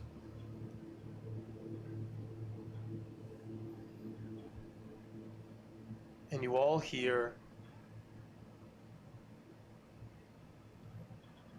a dozen fluttering feathers and wings behind you as each and every one of these ravens flies away and disappears. And you turn back to the door and see it is open now. You look inside and you see an illuminated room. From a fire beneath a burbling cauldron in the center. The room adorned almost identically to the great tent that you were once in where you met Ether. Bones dangling from the ceiling, animal pelts all around the floors, baubles everywhere, a table filled with reagents, small clay bowls with different things in them.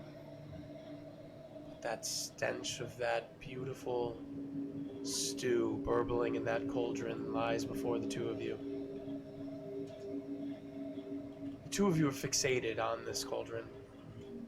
But Kill, you see in the distance of this hut that seems to defy the size of what you see on the outside.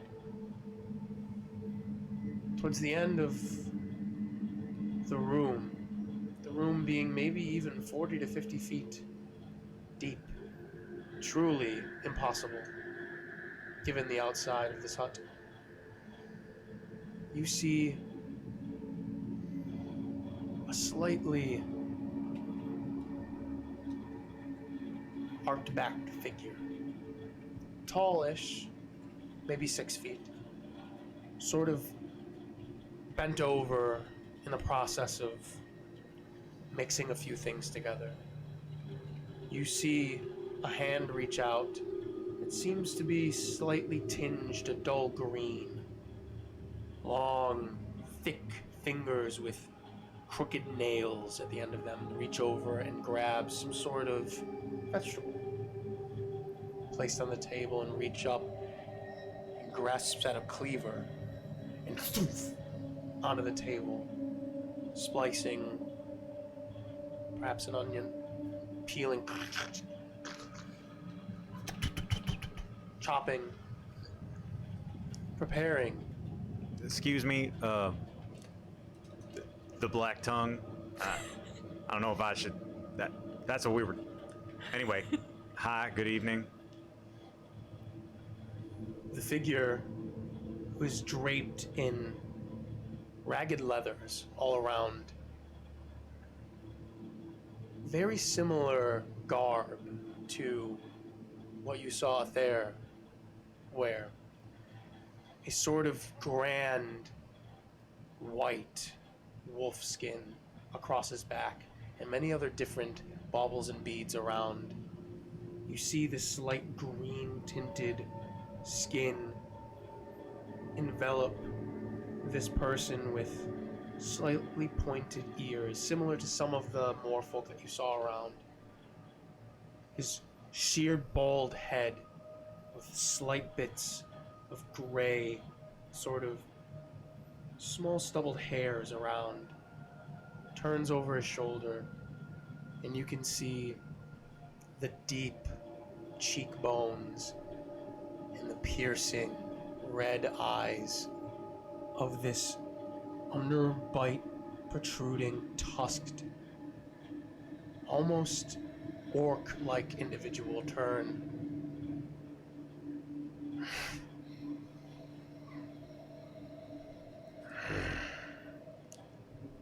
I don't mean to intrude. The chief gave me directions. I kind of show the bead.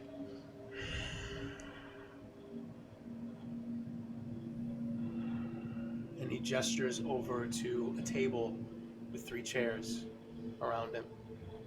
To the right, a little off to the side near the cauldron, and he holds up a finger.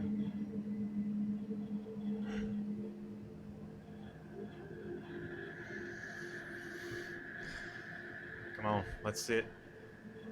Yeah. Are they like kind of like dazed and like A sleepy? little bit. Yeah. A little bit. Yeah. Come on. You Let's guys have go. you're conscious, but yeah, you guys are doing it. Yeah. If I can, just kind of like sit them like on either side of me and take the middle chair. Sure. Yeah. This individual turns and moves, and at this point you can see he is bare-chested. Many scars around his body, very similar to it there. And he moves up to the cauldron, and you can see across his forearm and one in his palm, 3 clay bowls. And he scoops with a ladle. I said, no, thank you. We've already eaten. And he turns his face towards the 2 of you and pours 2 bowls. They've. And he places one back.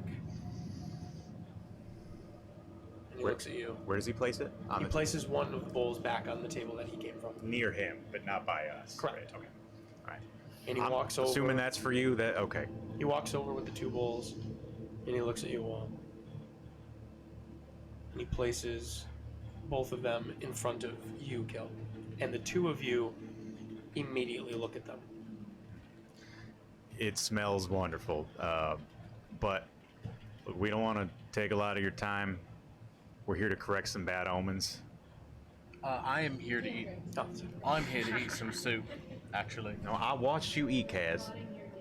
Just some jerky and nuts. Yeah, it looked delicious. I watched you Well, eat. the soup. Yeah, looks delicious. you can smell it. I can. Yeah, I know. What I would like to do is eat it. But think about how much more enjoyment you'll get if you just keep smelling it.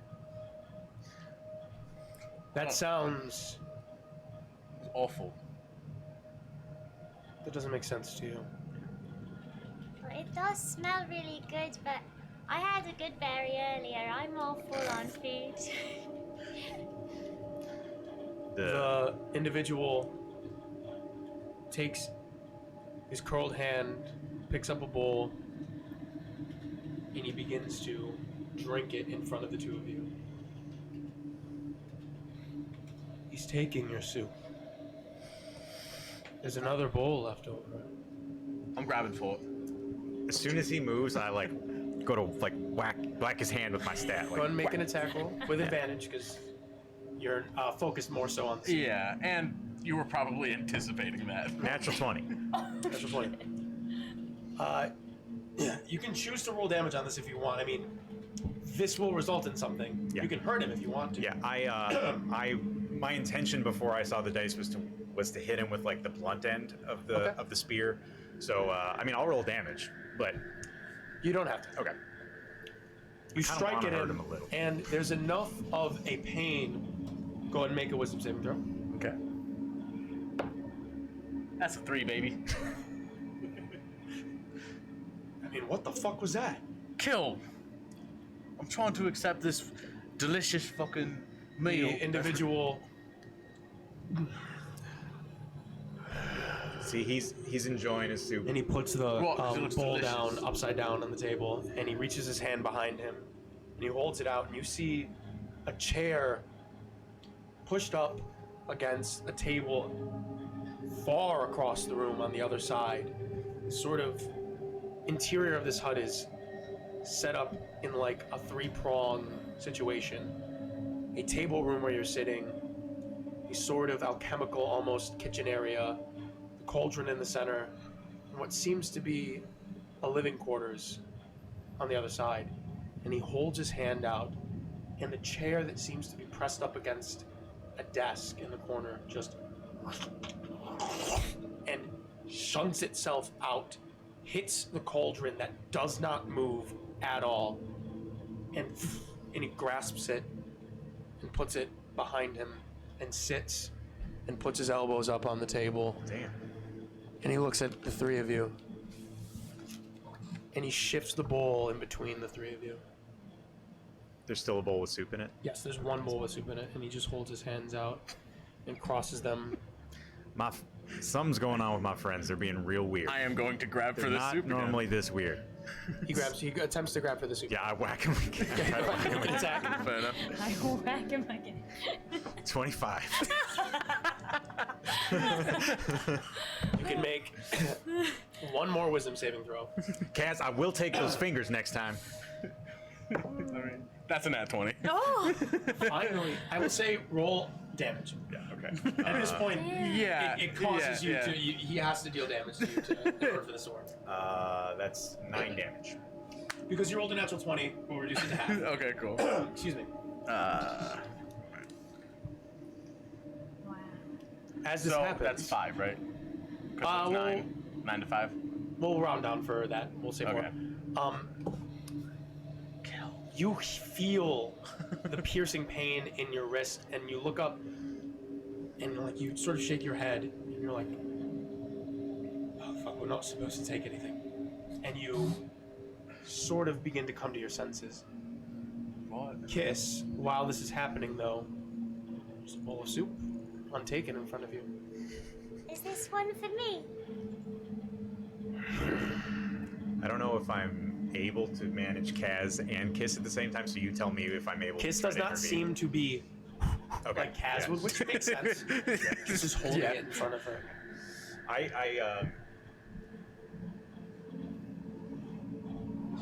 Kiss, that's your soup. That's the sort of wanted. I'm taking one. Yeah, soup. I'm going to try to forcibly remove this soup from her hands.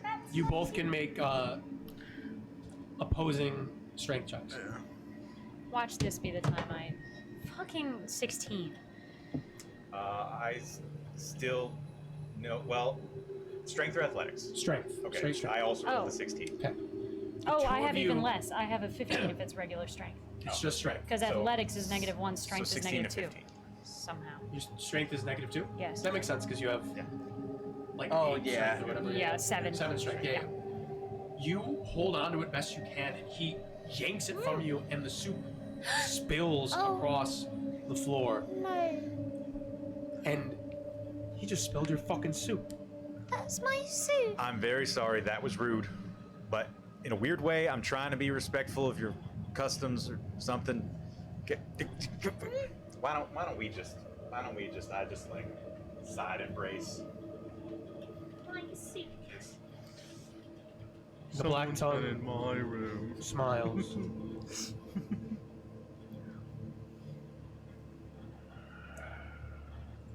And he sits back on the chair. I heard that we caused maybe had part in causing some bad omens around here. So we're trying to see what we can do to help. And maybe I should have led with this, but we met Desmu. I know.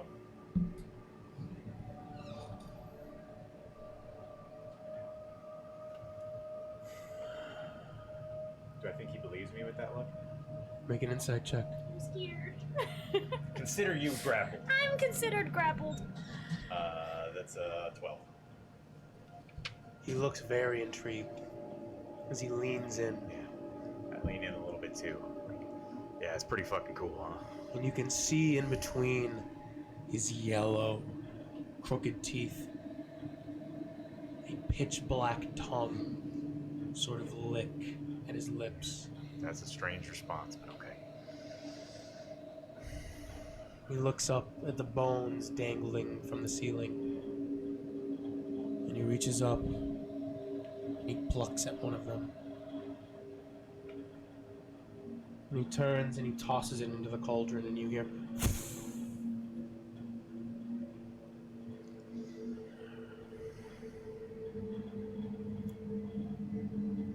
he holds out his hand towards you.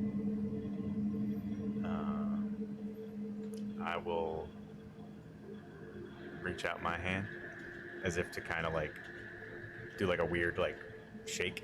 That's not a good way to keep your bones. And he grabs and he takes his other hand and he presses it on top of your Oh, palm. this is a night. Okay. It's that stacking game. And he Wait, sort how are of you grappling? lifts and opens your hand I released kiss at this point. towards another set of dangling bones. So it's like this. Yeah. And he lets them go towards these bones. These bones are.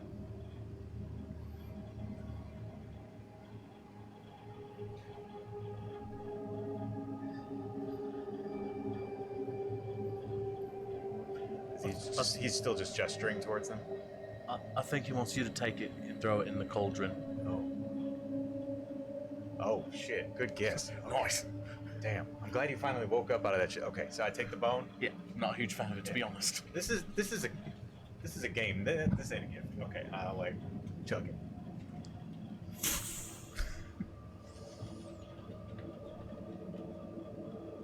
You want me to do the same?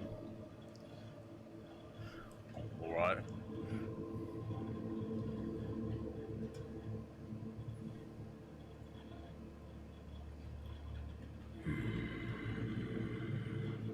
And he digs his nail into the back of your hand. Why do I get the worst?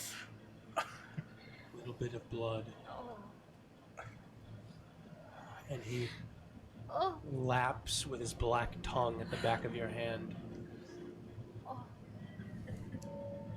Okay, don't be rude. Okay, it might be like a That's Jenna. That's cultural thing. I'm grossed out. That's my fucking hand he licked.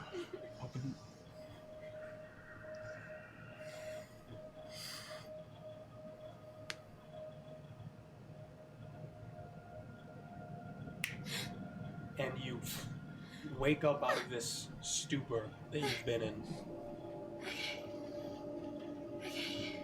Sorry.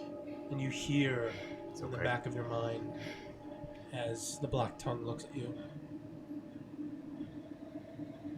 You must give one more of your own, and I will give you what you seek. You all see just a blank face, trained on Cassander. I don't want any of your gifts, to be clear. Nothing like that.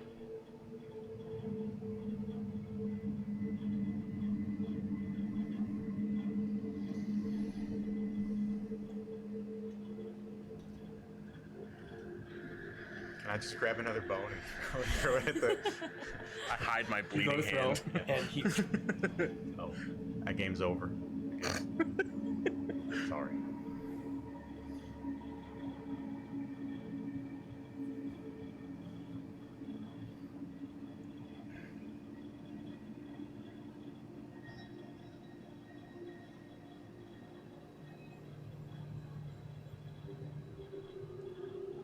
I take it and I just like put it. Try He to holds put, his hand up.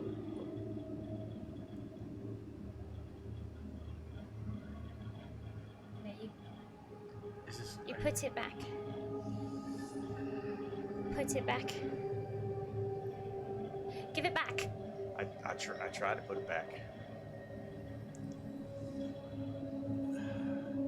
This is You into see his own blood hand, break right? in his hand. Stop it.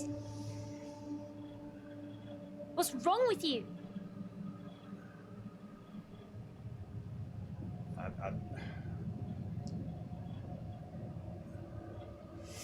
Oh, I just set the bone on the table. He stands quickly, shunts the chair behind him, reaches over, grabs it, and reaches to grab your wrist. Do you pull away?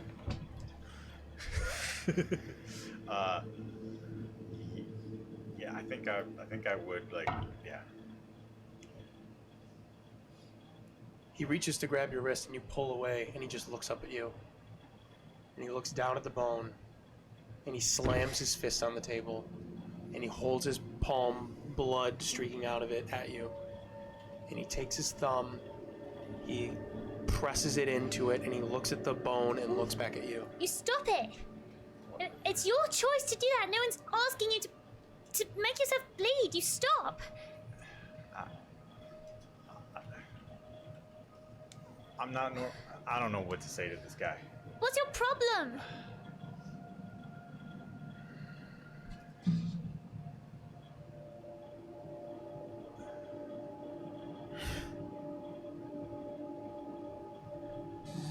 He sits back down.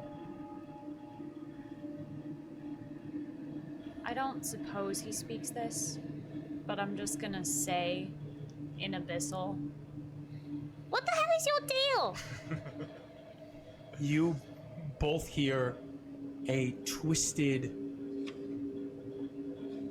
odd bit of speech out of Cassander. And he just sort of looks at you. I did forget that you spoke Abyssal. And he holds his hand back up. And he snaps again, and you...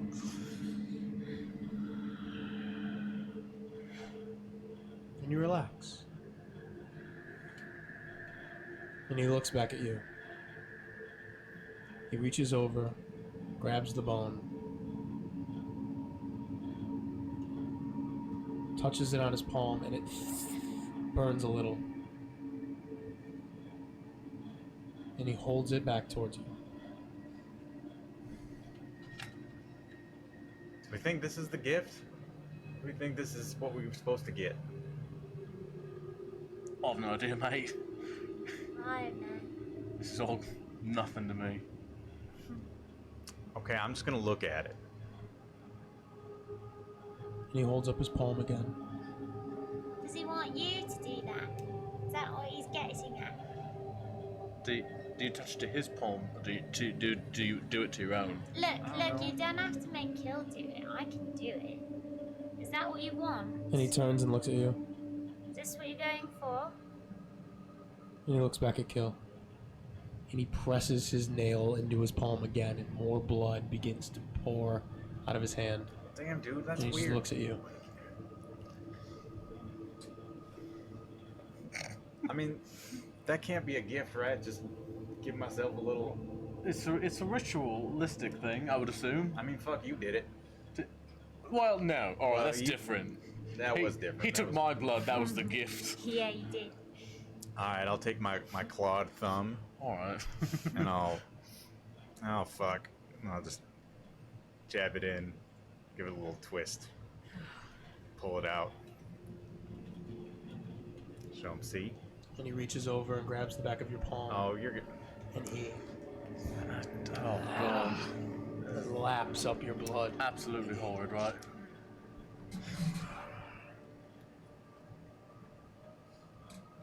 I'm off put by this ritual. And he holds his hand back up at you, stained with blood dripping onto the table. And he snaps one more time, and you wake back. And you hear once again in the back of your mind, You must give of your own, and I will give you what you seek. Please don't lick me. what do you use? Or do you use the... You just dig in with your nail as hard as you can? I've got a knife. Like, Alright. Go ahead and make a... Don't mansplain how I to feel like I cut didn't your really own get to palm. choose. I feel like it was put upon me. I'm gonna say make a wisdom saving throw to see if you can push beyond the, like, you know, the instinct to not, like, go this hard on, because you don't really have, like, Yeah, you don't have claws claws. or anything, so. I got a 19. Okay. You do so, and you push as hard as you can, and you feel a little bit of skin break, Cassandra. and just the smallest amount of blood. And he reaches out and grabs your wrist and turns it. And he laps up your blood on his black tongue. He swallows it.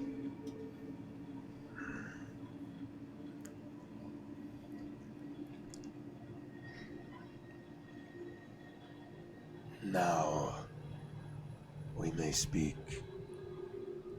Ah. I'm surprised that worked. I feel like I didn't really give that of my own volition. But You did not need to. Devilkin. You. One must give of their own. Just to speak to you? For us to speak. Oh. Okay, I speak see. then. wait, why was I different? You are Devilkin. Oh, I understand that. I've forgotten blue again. What difference does that make? Is it a magical thing? Interesting. Why have you come here? Why don't you tell us? You're the one in need of help.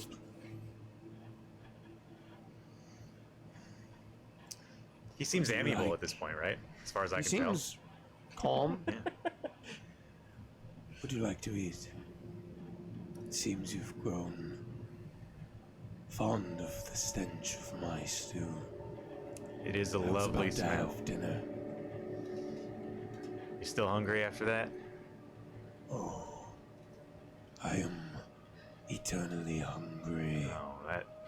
Here, I offer him a good berry. This has always quenched my hunger. I give it to you Slated. as a gift. And he reaches out and he plucks it. And he smells it. He tosses it into the stew and it That will be very beneficial. I hope you enjoy it. But we're fine. We came because we sought guidance with the chief of the Moorfolk. And he said that you might have... Well, he said that you're the keeper of their histories. I am. You seek to know about my people. We A do. noble cause. You spoke to Ather. Yes. How is he? It's been too long since I've tasted him. I can't vouch for the way he tastes, but he seemed to be fine. Good. He looked like he tastes alright. Nice fella. Bloody scarred though. Oh, yes. That's kind of what I meant. Yes, we all are. What is it about my people you seek to know? Who's Desmoor? Not who she is. We know who she is. What does she want? You carry a stench upon you. We smell like there's moo. These two do. Yeah, we met. She's a colorful character. Yeah, I went for a swim right afterwards. I don't know why it still smelled like her. You know her personally? Oh, I do.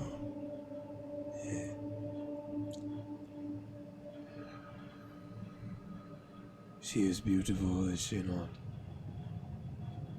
Very memorable, striking. Yeah. I don't think I actually saw her. I think I was frightened, and I think I made a strategic retreat pretty quick. She is intimidating. Yes. Atrocious vibes. It seemed like she just really wanted some help deep down. I'm sure she does. What do you think she wants? What she's always wanted. Vengeance.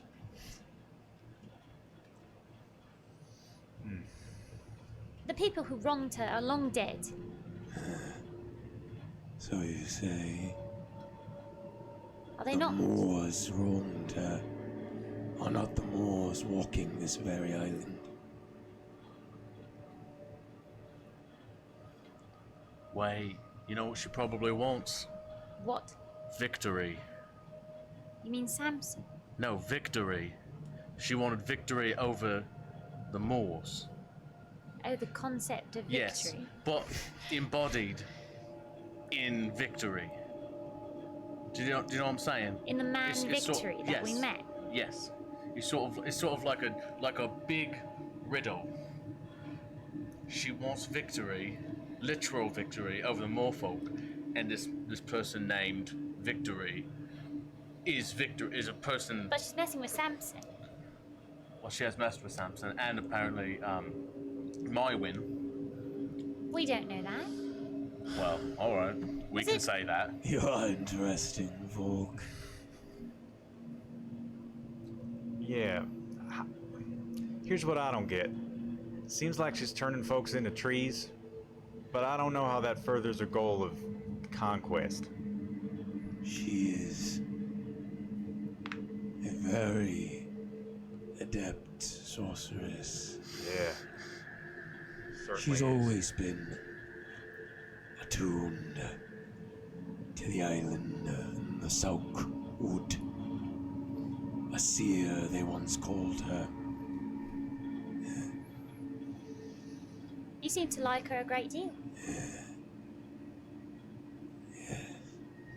When was the last She's time you've seen her? Sometime. Sometime. What's your relationship with the chief?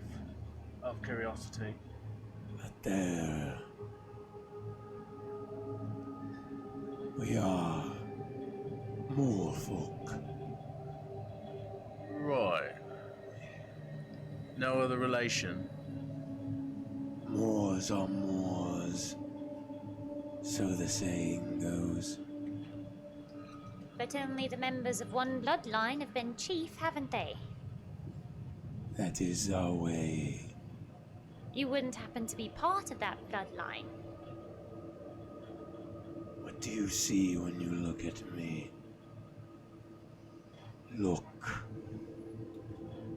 hard. What do we see? Make a perception check. All right. Screw the DM, and Erin wants to let you know that she hates you. Thanks, guys. I think. I mean, Michaela, keep in mind, screw the DM for me, so I don't the forget. chief is human, and this person. I is know, clearly an orc. orc, but that's my But- business. 19. In theory, they could have a lineage, I suppose. I got a 18. 1. Oh. This woman could be my mom. This could be your mom. Are you my dad? You, Kaz, are just like, what the who is this? Like, what the fuck? What do you want? Yeah. What? Answer a question, for fuck's sake. The two of you, as you were walking about, you saw a myriad of people. None that shared the same sort of hue of skin as this person in front of you. But only one other, bare-chested, scarred to oblivion, had you had met. That was it there. He seems to bear very, very similar scars.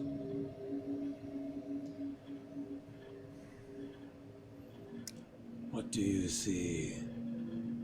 I see a man who's had many battles, sure.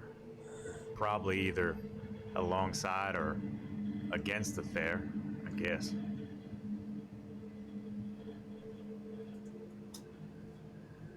Wrong. Who would like to guess again? You're sort of his opposite, aren't you? You're wearing the opposite colour wolf pelt and everything. Wrong again. What about you, Devilkin? I don't know, some sort of fucking orc-looking guy. Interesting.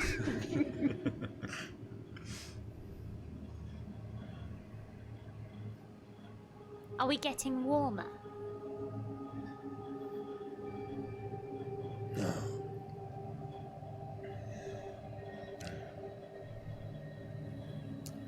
Would you like some soup?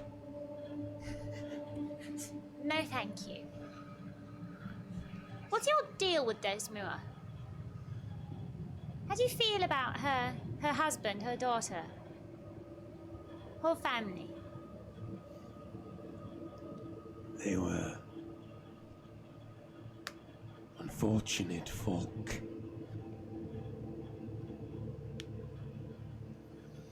Defiant to our ways.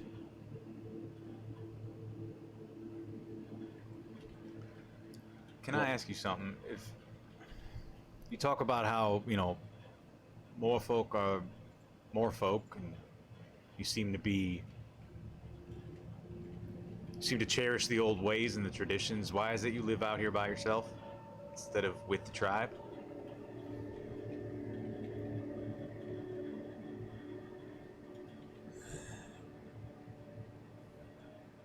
My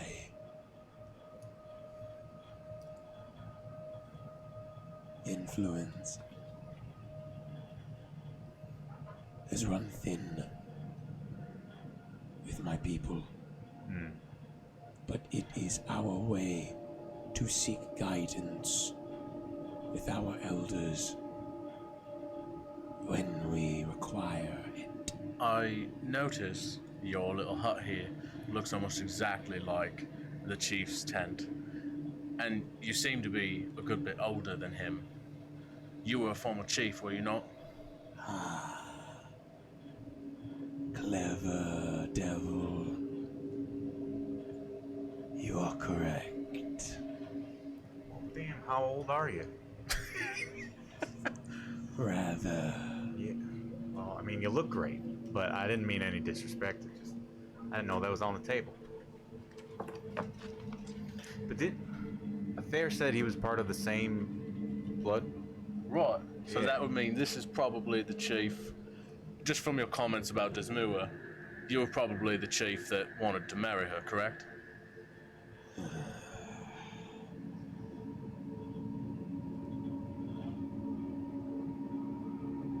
It is customary to bow your head to the chief of the Moors.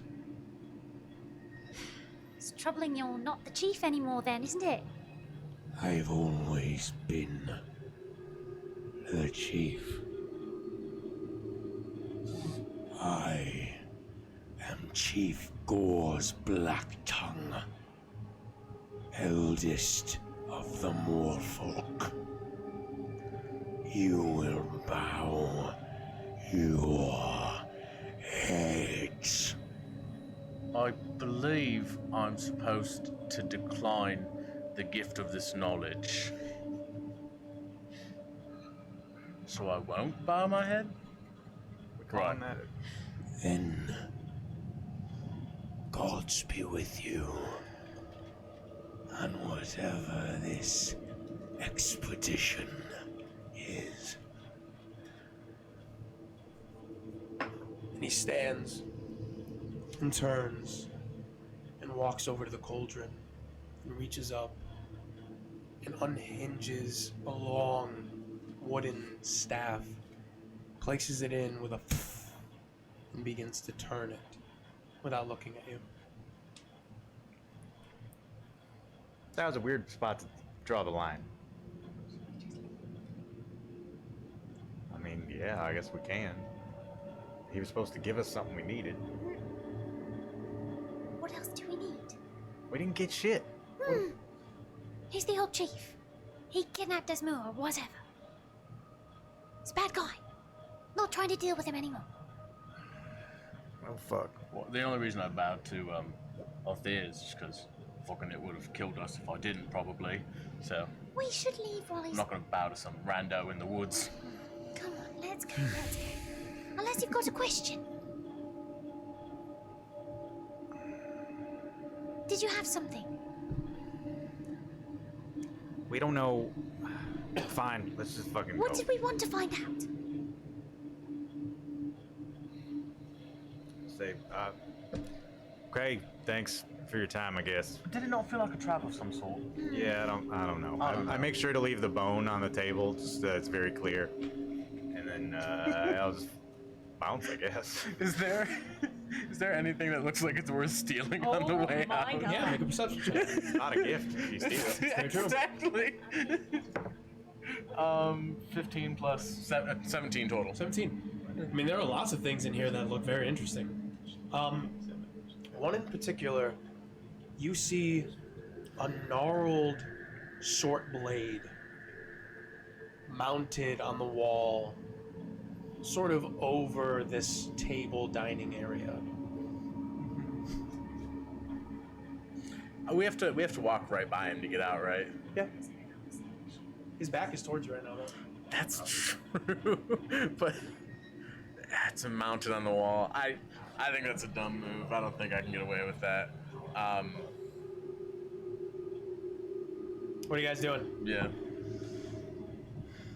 That's a good question. Are you stealing something?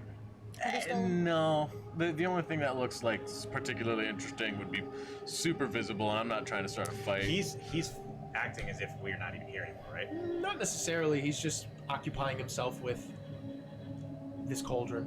So, not to disrupt your cooking or whatever, but, Desmoor, I mean, obviously you liked her. Obviously she doesn't really like you. So, what's your feelings on the fact that her and her daughter flung themselves off a cliff rather than be with you? Thoughts? He turns his head towards you. Concerns?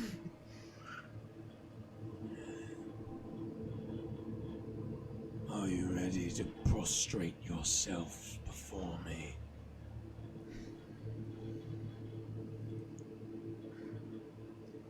Why? It is the way of things. It is my birthright. I am chief of the Moors. Do the Moors know that? All Moors know me. So they do what you tell them? Adair does what I tell him, and they do what Adair does. So yes, little one, when you bow to Adair, you must also bow to me. Do we need information? I think it'll be okay.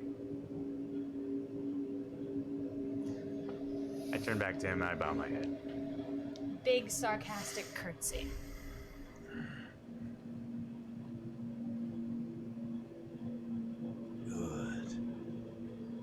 And he lets go of the staff, and it stays erect in the cauldron and begins to continue to move by itself. And he turns, and he bows his head towards the three of you. Good. Not so bad. You're a complicated man. Yes. Please sit. Let us speak. I don't think we have many more questions. Just We a few. better. What did I buy? Now go ahead and sit. Just a few. Join us. And he sits oddly, like, closer to you. It's like he's very comfortable now. So, what brought us here is there's people disappearing. We heard from out there that the Nana Bush is important to your people, and one of them has been slain.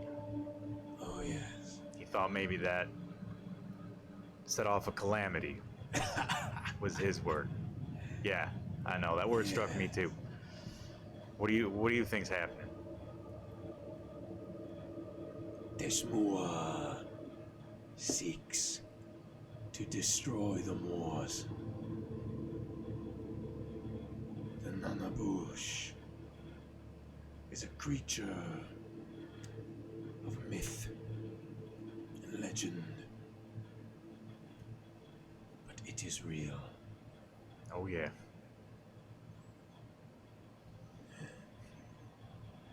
Strong. You all are you not? Seen the Nanabush, yes. Yeah. Live to tell the tale. Ha! Wonderful.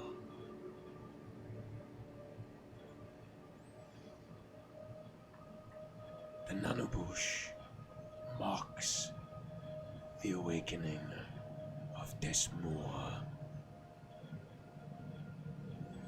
She seeks to bring those around her close. Very close.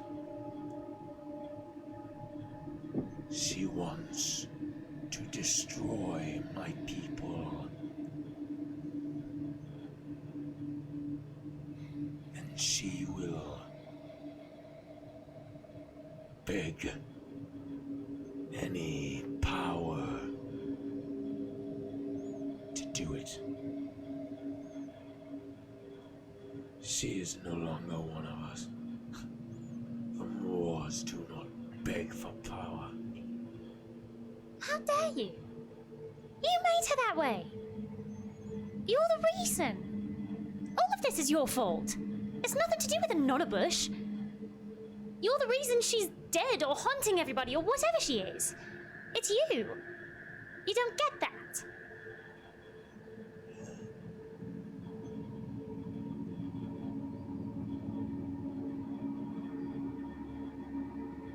There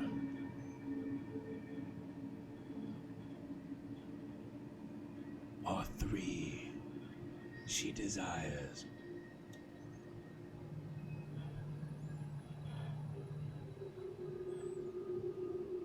She lost her family. She wants them back.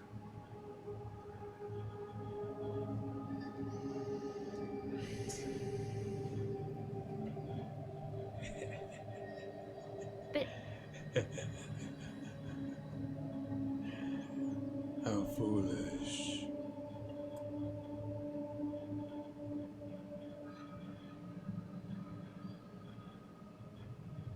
What more do you want?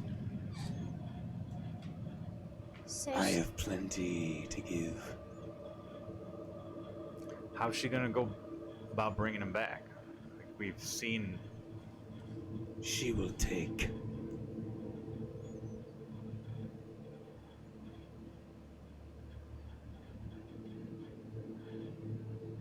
what did my young chief tell you of her? How have you you come about her name? I had the pleasure of meeting her. Oh, yes. I'm surprised she can commune with you. Yeah. Things must be deep into motion then. What do you think her end game is then? The destruction of the island of Mor. Enveloping it. Cursing all those who call this place home. But that will not happen. Why? Because you will slay her. Won't you?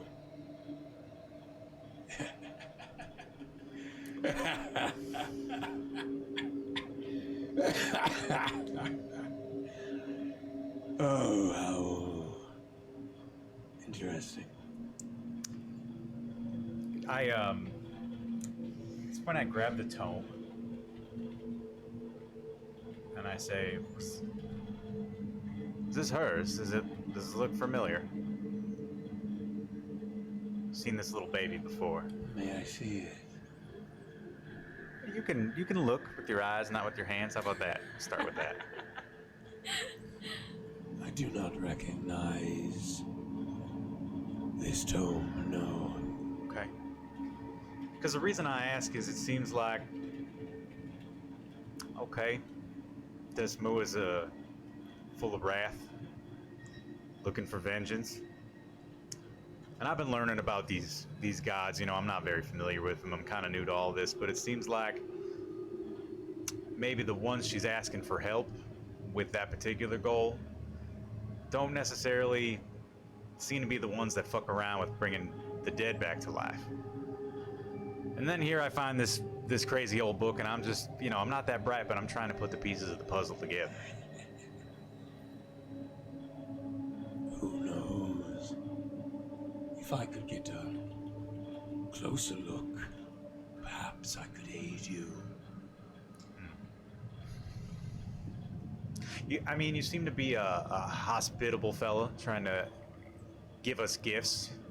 I wouldn't expect you to be someone that would just take something of somebody else's and not give it back. I would never take of someone else's in my own home. I believe that to be true based on everything I know about him, but I'll roll insight to see what Kill thinks. Go for it. Yeah. An advantage. Had advantage. Had advantage. Fuck it. Oh shit. Hell yeah. DM drinks and guidance to Garrett. Theft Hey. doesn't seem to be the MO of a man that's proud. Well, yeah, but he also thinks he's the chief of everything, so he probably thinks it's already his by the laws of the island. We'll see. Rolled a 9 and a 7, so that's 16. Seems to be forthright about that statement. All right. DM drinks. Sorry. Fuck, I just finished my drink. Damn. Well, here, take a look. Grabs onto it. Opens it up.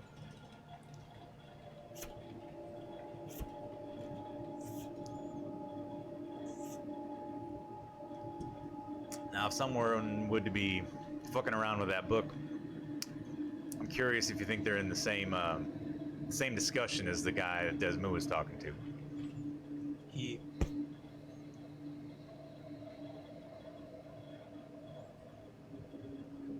I must thank you. You see, I've been missing my tome for quite some time. It does not surprise me that little witch stole it from me. and he places it on the table in front of him. Because you have done me such a service, I will grant you an untethered gift. So you mean more of a trade? Yes, that is what what your people do, is it not? Yeah, I just learned about currency when I got here. I've always been more of a bartering type. There's not going to be anything bad in this for Kill. Oh, he's a man of honor. I can tell. His own brand of honor, at least. I cast Detect Thoughts. What are the components of Detect Thoughts? Does it require somatic materials? Probably. Yeah, you will know you're casting it. Well, I'm sure he will. Although, I don't think so, because that's what For what? differentiates... It depends on. Yes, I will have to roll with this. I will do it at disadvantage if I do have to roll. That's the funny part, right? 'Cause if you were gonna do disadvantage, then someone redeemed the guidance and gifted it to you. Yeah. And then, so I was like, okay, it's neutral then. And then beam up Well, no, guidance is just a D4. Oh, okay. Yes, it's So- advantage or disadvantage. Disadvantage, plus but They've plus a given you- D4. They've given you guidance twice. is So, what I- yeah. Thanks, guys. Like, no, fuck you. Give But- it to Chad. Without a copper piece, wave your hands around and chant some words. Chad is on The what? fuck You can is try it? to- you can Detect try to do Thoughts that. then? Why would anyone take Detect Thoughts instead of Zone of Truth? Both of them are very obvious. Detect Thoughts you can do like behind someone or like away from someone. Zone of Truth is a radius around you. I mean, it can get him. Yeah, I mean, this is why sorcerers are far and away the best at these kinds. Yeah, yeah, because they can subtly cast these spells. So you can do that. Like, You can still somewhere do else. it. I'm gonna. Okay.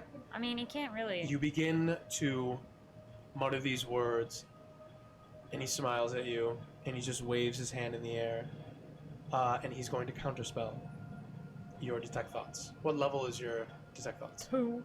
It immediately ceases.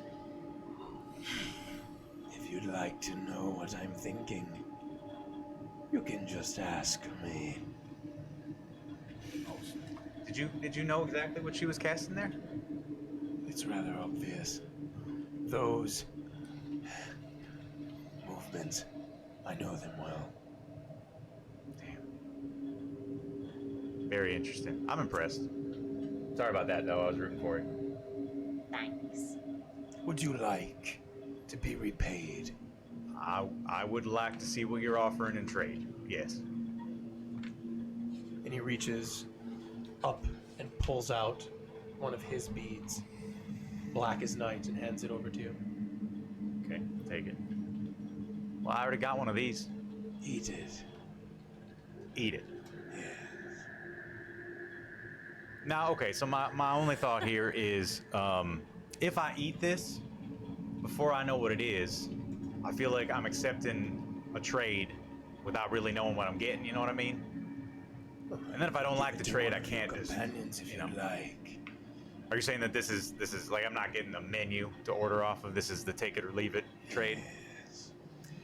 You can have it, but The power must be consumed. It is yours to do with what you'd like. Okay, and you prefer that this is just kind of a surprise? I just find out what I get? I will grant you power that you do not have access to. I will give you some of mine. You will trade me some of your power for that book. Just want to be perfectly clear. Okay, this is You will have it forevermore. Oh. I swear it. Or you could give it to one of your companions. Whatever you'd like. I reach into my little pocket. I pull out the spoon. Okay. I pop the thing in my mouth.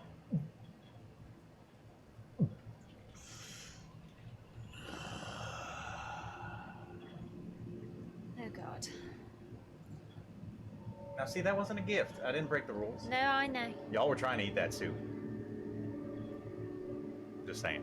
What is it you would like to know more of? These three that she seeks? Perhaps what she will do when she finds them. Yeah, exactly. Right. Now look, let's get into specifics here.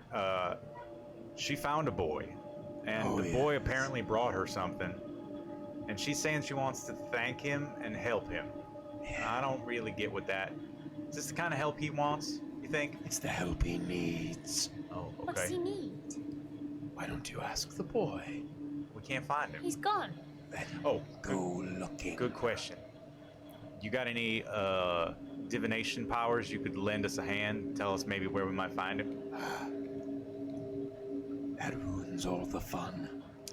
You know where he is. I know where everyone is on the island of Moor. Are they all in the same place, or the missing people? Oh.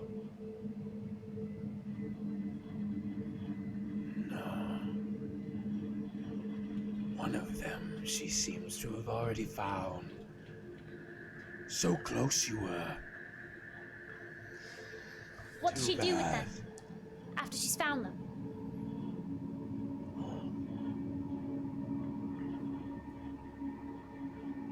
She keeps them to herself. Preparing them like I prepare a mushroom for some stew. Oh, I can throw you one of those, sweeten the deal, you know. Yeah, consider it. I keep being the one giving gifts here, but you know. Takes it, and he tosses it over into the cauldron. So in the future, if there's any knickknacks you want to give me, we'll call that a trade too. Think about it. I will. Okay. So, it's not like she can really get back her husband and daughter. Is she just taking substitutes? Random people who remind her of them or something?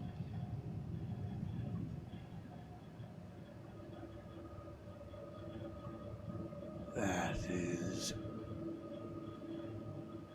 quite the idea. Sickening, isn't it? Stealing things. Yeah.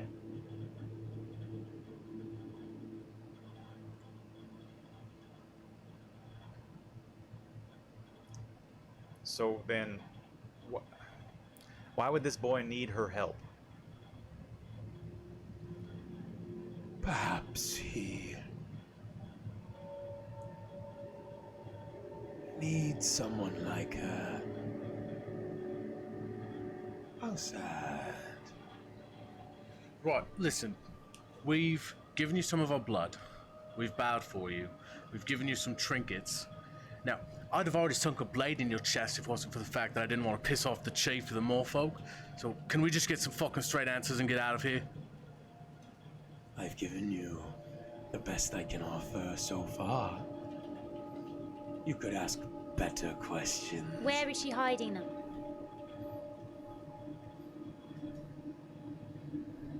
You already know.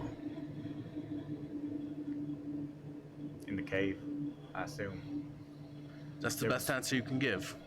You can't just say the cave or where it is. Have you been to her cave? Or have you not seen her since she went dormant? I have, yes. Have you seen the writings on the wall? Yes. What, you speak that language? What is it?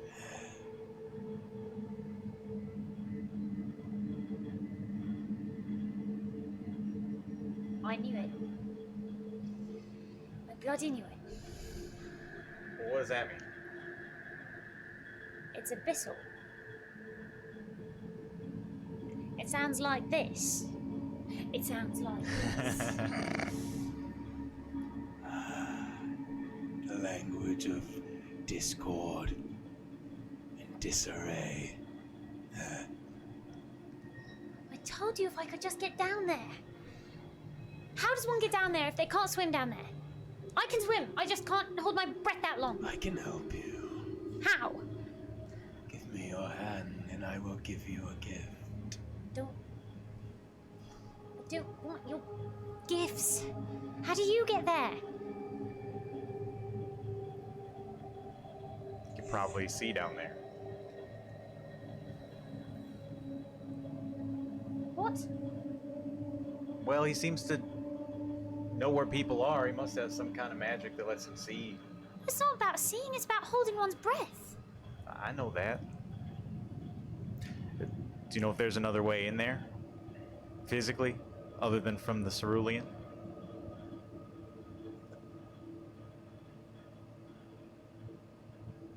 There are many ways in. There's a lot of tunnels down there. Where's an entrance? The Southwood houses many secrets. Any of them in your house? You got a cellar door or something? No, little one, no.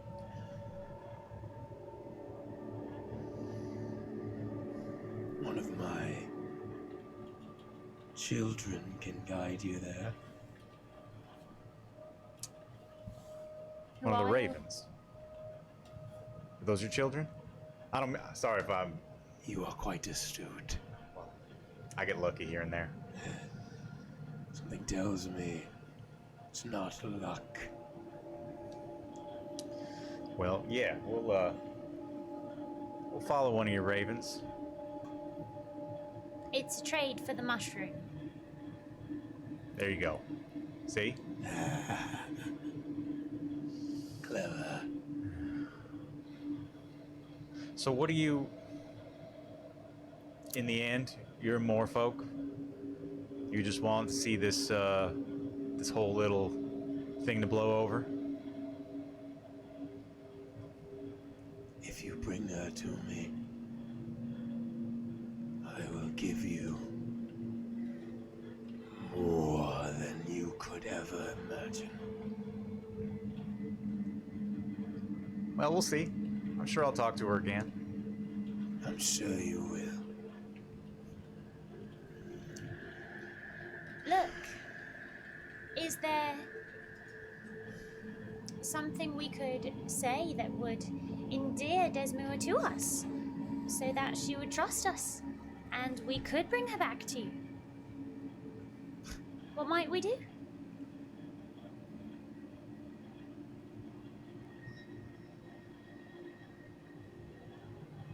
Wild animals do not heed the call of the shepherd. You can extend your hand all you'd like, but do not be surprised when it is bitten off. Noted. So, I don't know if you really answered my question. I'm sorry, I can't remember. We got necromancy happening, we got tree folk happening, and we got angry gods supporting a vengeful cause. Those don't all seem to add up to the same person. So, who's all getting involved in this, you think?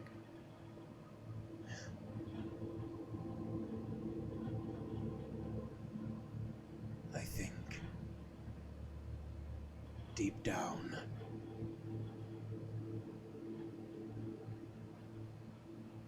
it is a human dilemma. I'm glad I ain't no human. So am I.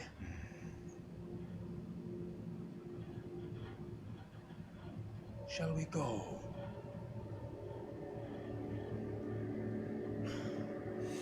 Unless y'all got anything else.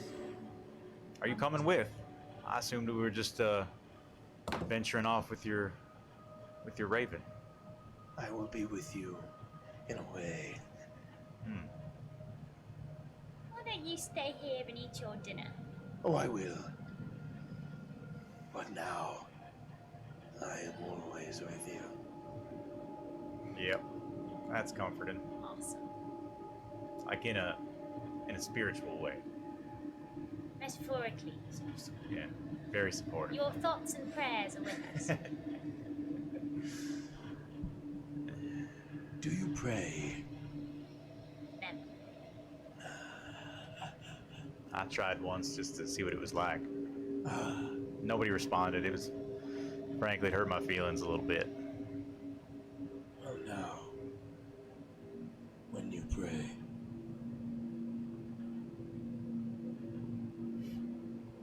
I will be there to guide you. Okay. Well, thanks for that, I guess. Maybe I was just I thought I was doing it wrong, maybe. He turns and he puts his hand in gnarled nails on the door and he pushes it open. And you hear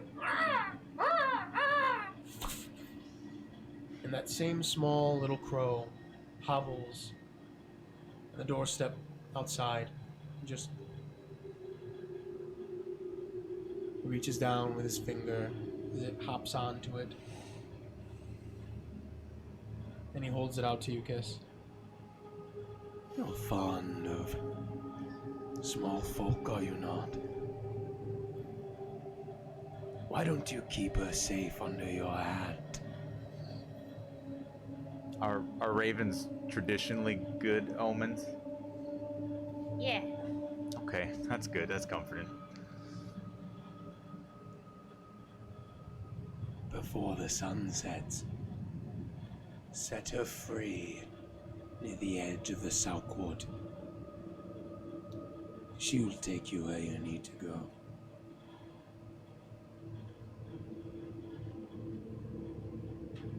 It was a pleasure meeting all of you. Yeah. So, just to be clear, my gift was more than just that crusty old bead, right? Much more. Okay. Should I feel something soon? You will.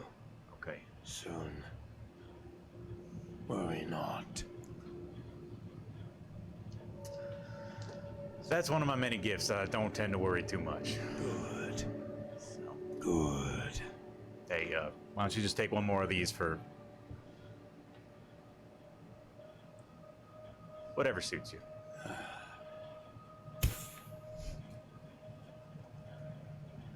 Now, turn and return. That's an interesting choice of phrase. Is that like a more folk phrase? Turn and return? Interesting. He turns his back and he begins stirring the cauldron once more. Let's go. It's great meeting you. When he opened the door, the door to leave? Yeah. Oh, okay. I thought it was like an internal door. Oh, Gotcha. we're leaving, fam. I've got a bird under my hat. I got a bead in my belly. Could I take this dagger without him and leave without him seeing now? Because I don't think we're walking right past. can certainly the same try. way. I'm just wondering, like logistically, like where the door is. Logistically, you can try to do it. Because before I thought that I was walking, I would have been like in front of him, more or less. He has his back turned to you. Right. You can reach over, pluck the knife, and attempt to just sort of keep it at your side on the other side, and just walk out the door if you'd like. Okay, so yeah. Nah, I'm good. Okay. Three of you leave. And the door creaks and shuts behind you. And we'll end the session there this evening. Makes sense. All right, y'all. Oh my god! That was fun, wasn't it? Holy shit. I basically lost my voice by the end of it because of all that graveling. Fair enough. Sorry we asked you so many questions. No, I loved it. I loved that interaction. I thought that was super fun. Yeah, clear That was your probably throat. terrible for Mike. Sorry, everybody. Well, thank you for joining us, everyone. I'm gonna go home and do some humidifying for my voice for that. But I hope you enjoyed tonight's episode. Thank you for joining us. It's been a little while, but we're back. We're happy to play. And next week we will be back. I'll have a nice, refreshed voice, and we'll have Jamie back. So Yeah. we'll see you guys all very soon. Cool. Bye, Peace out. everybody.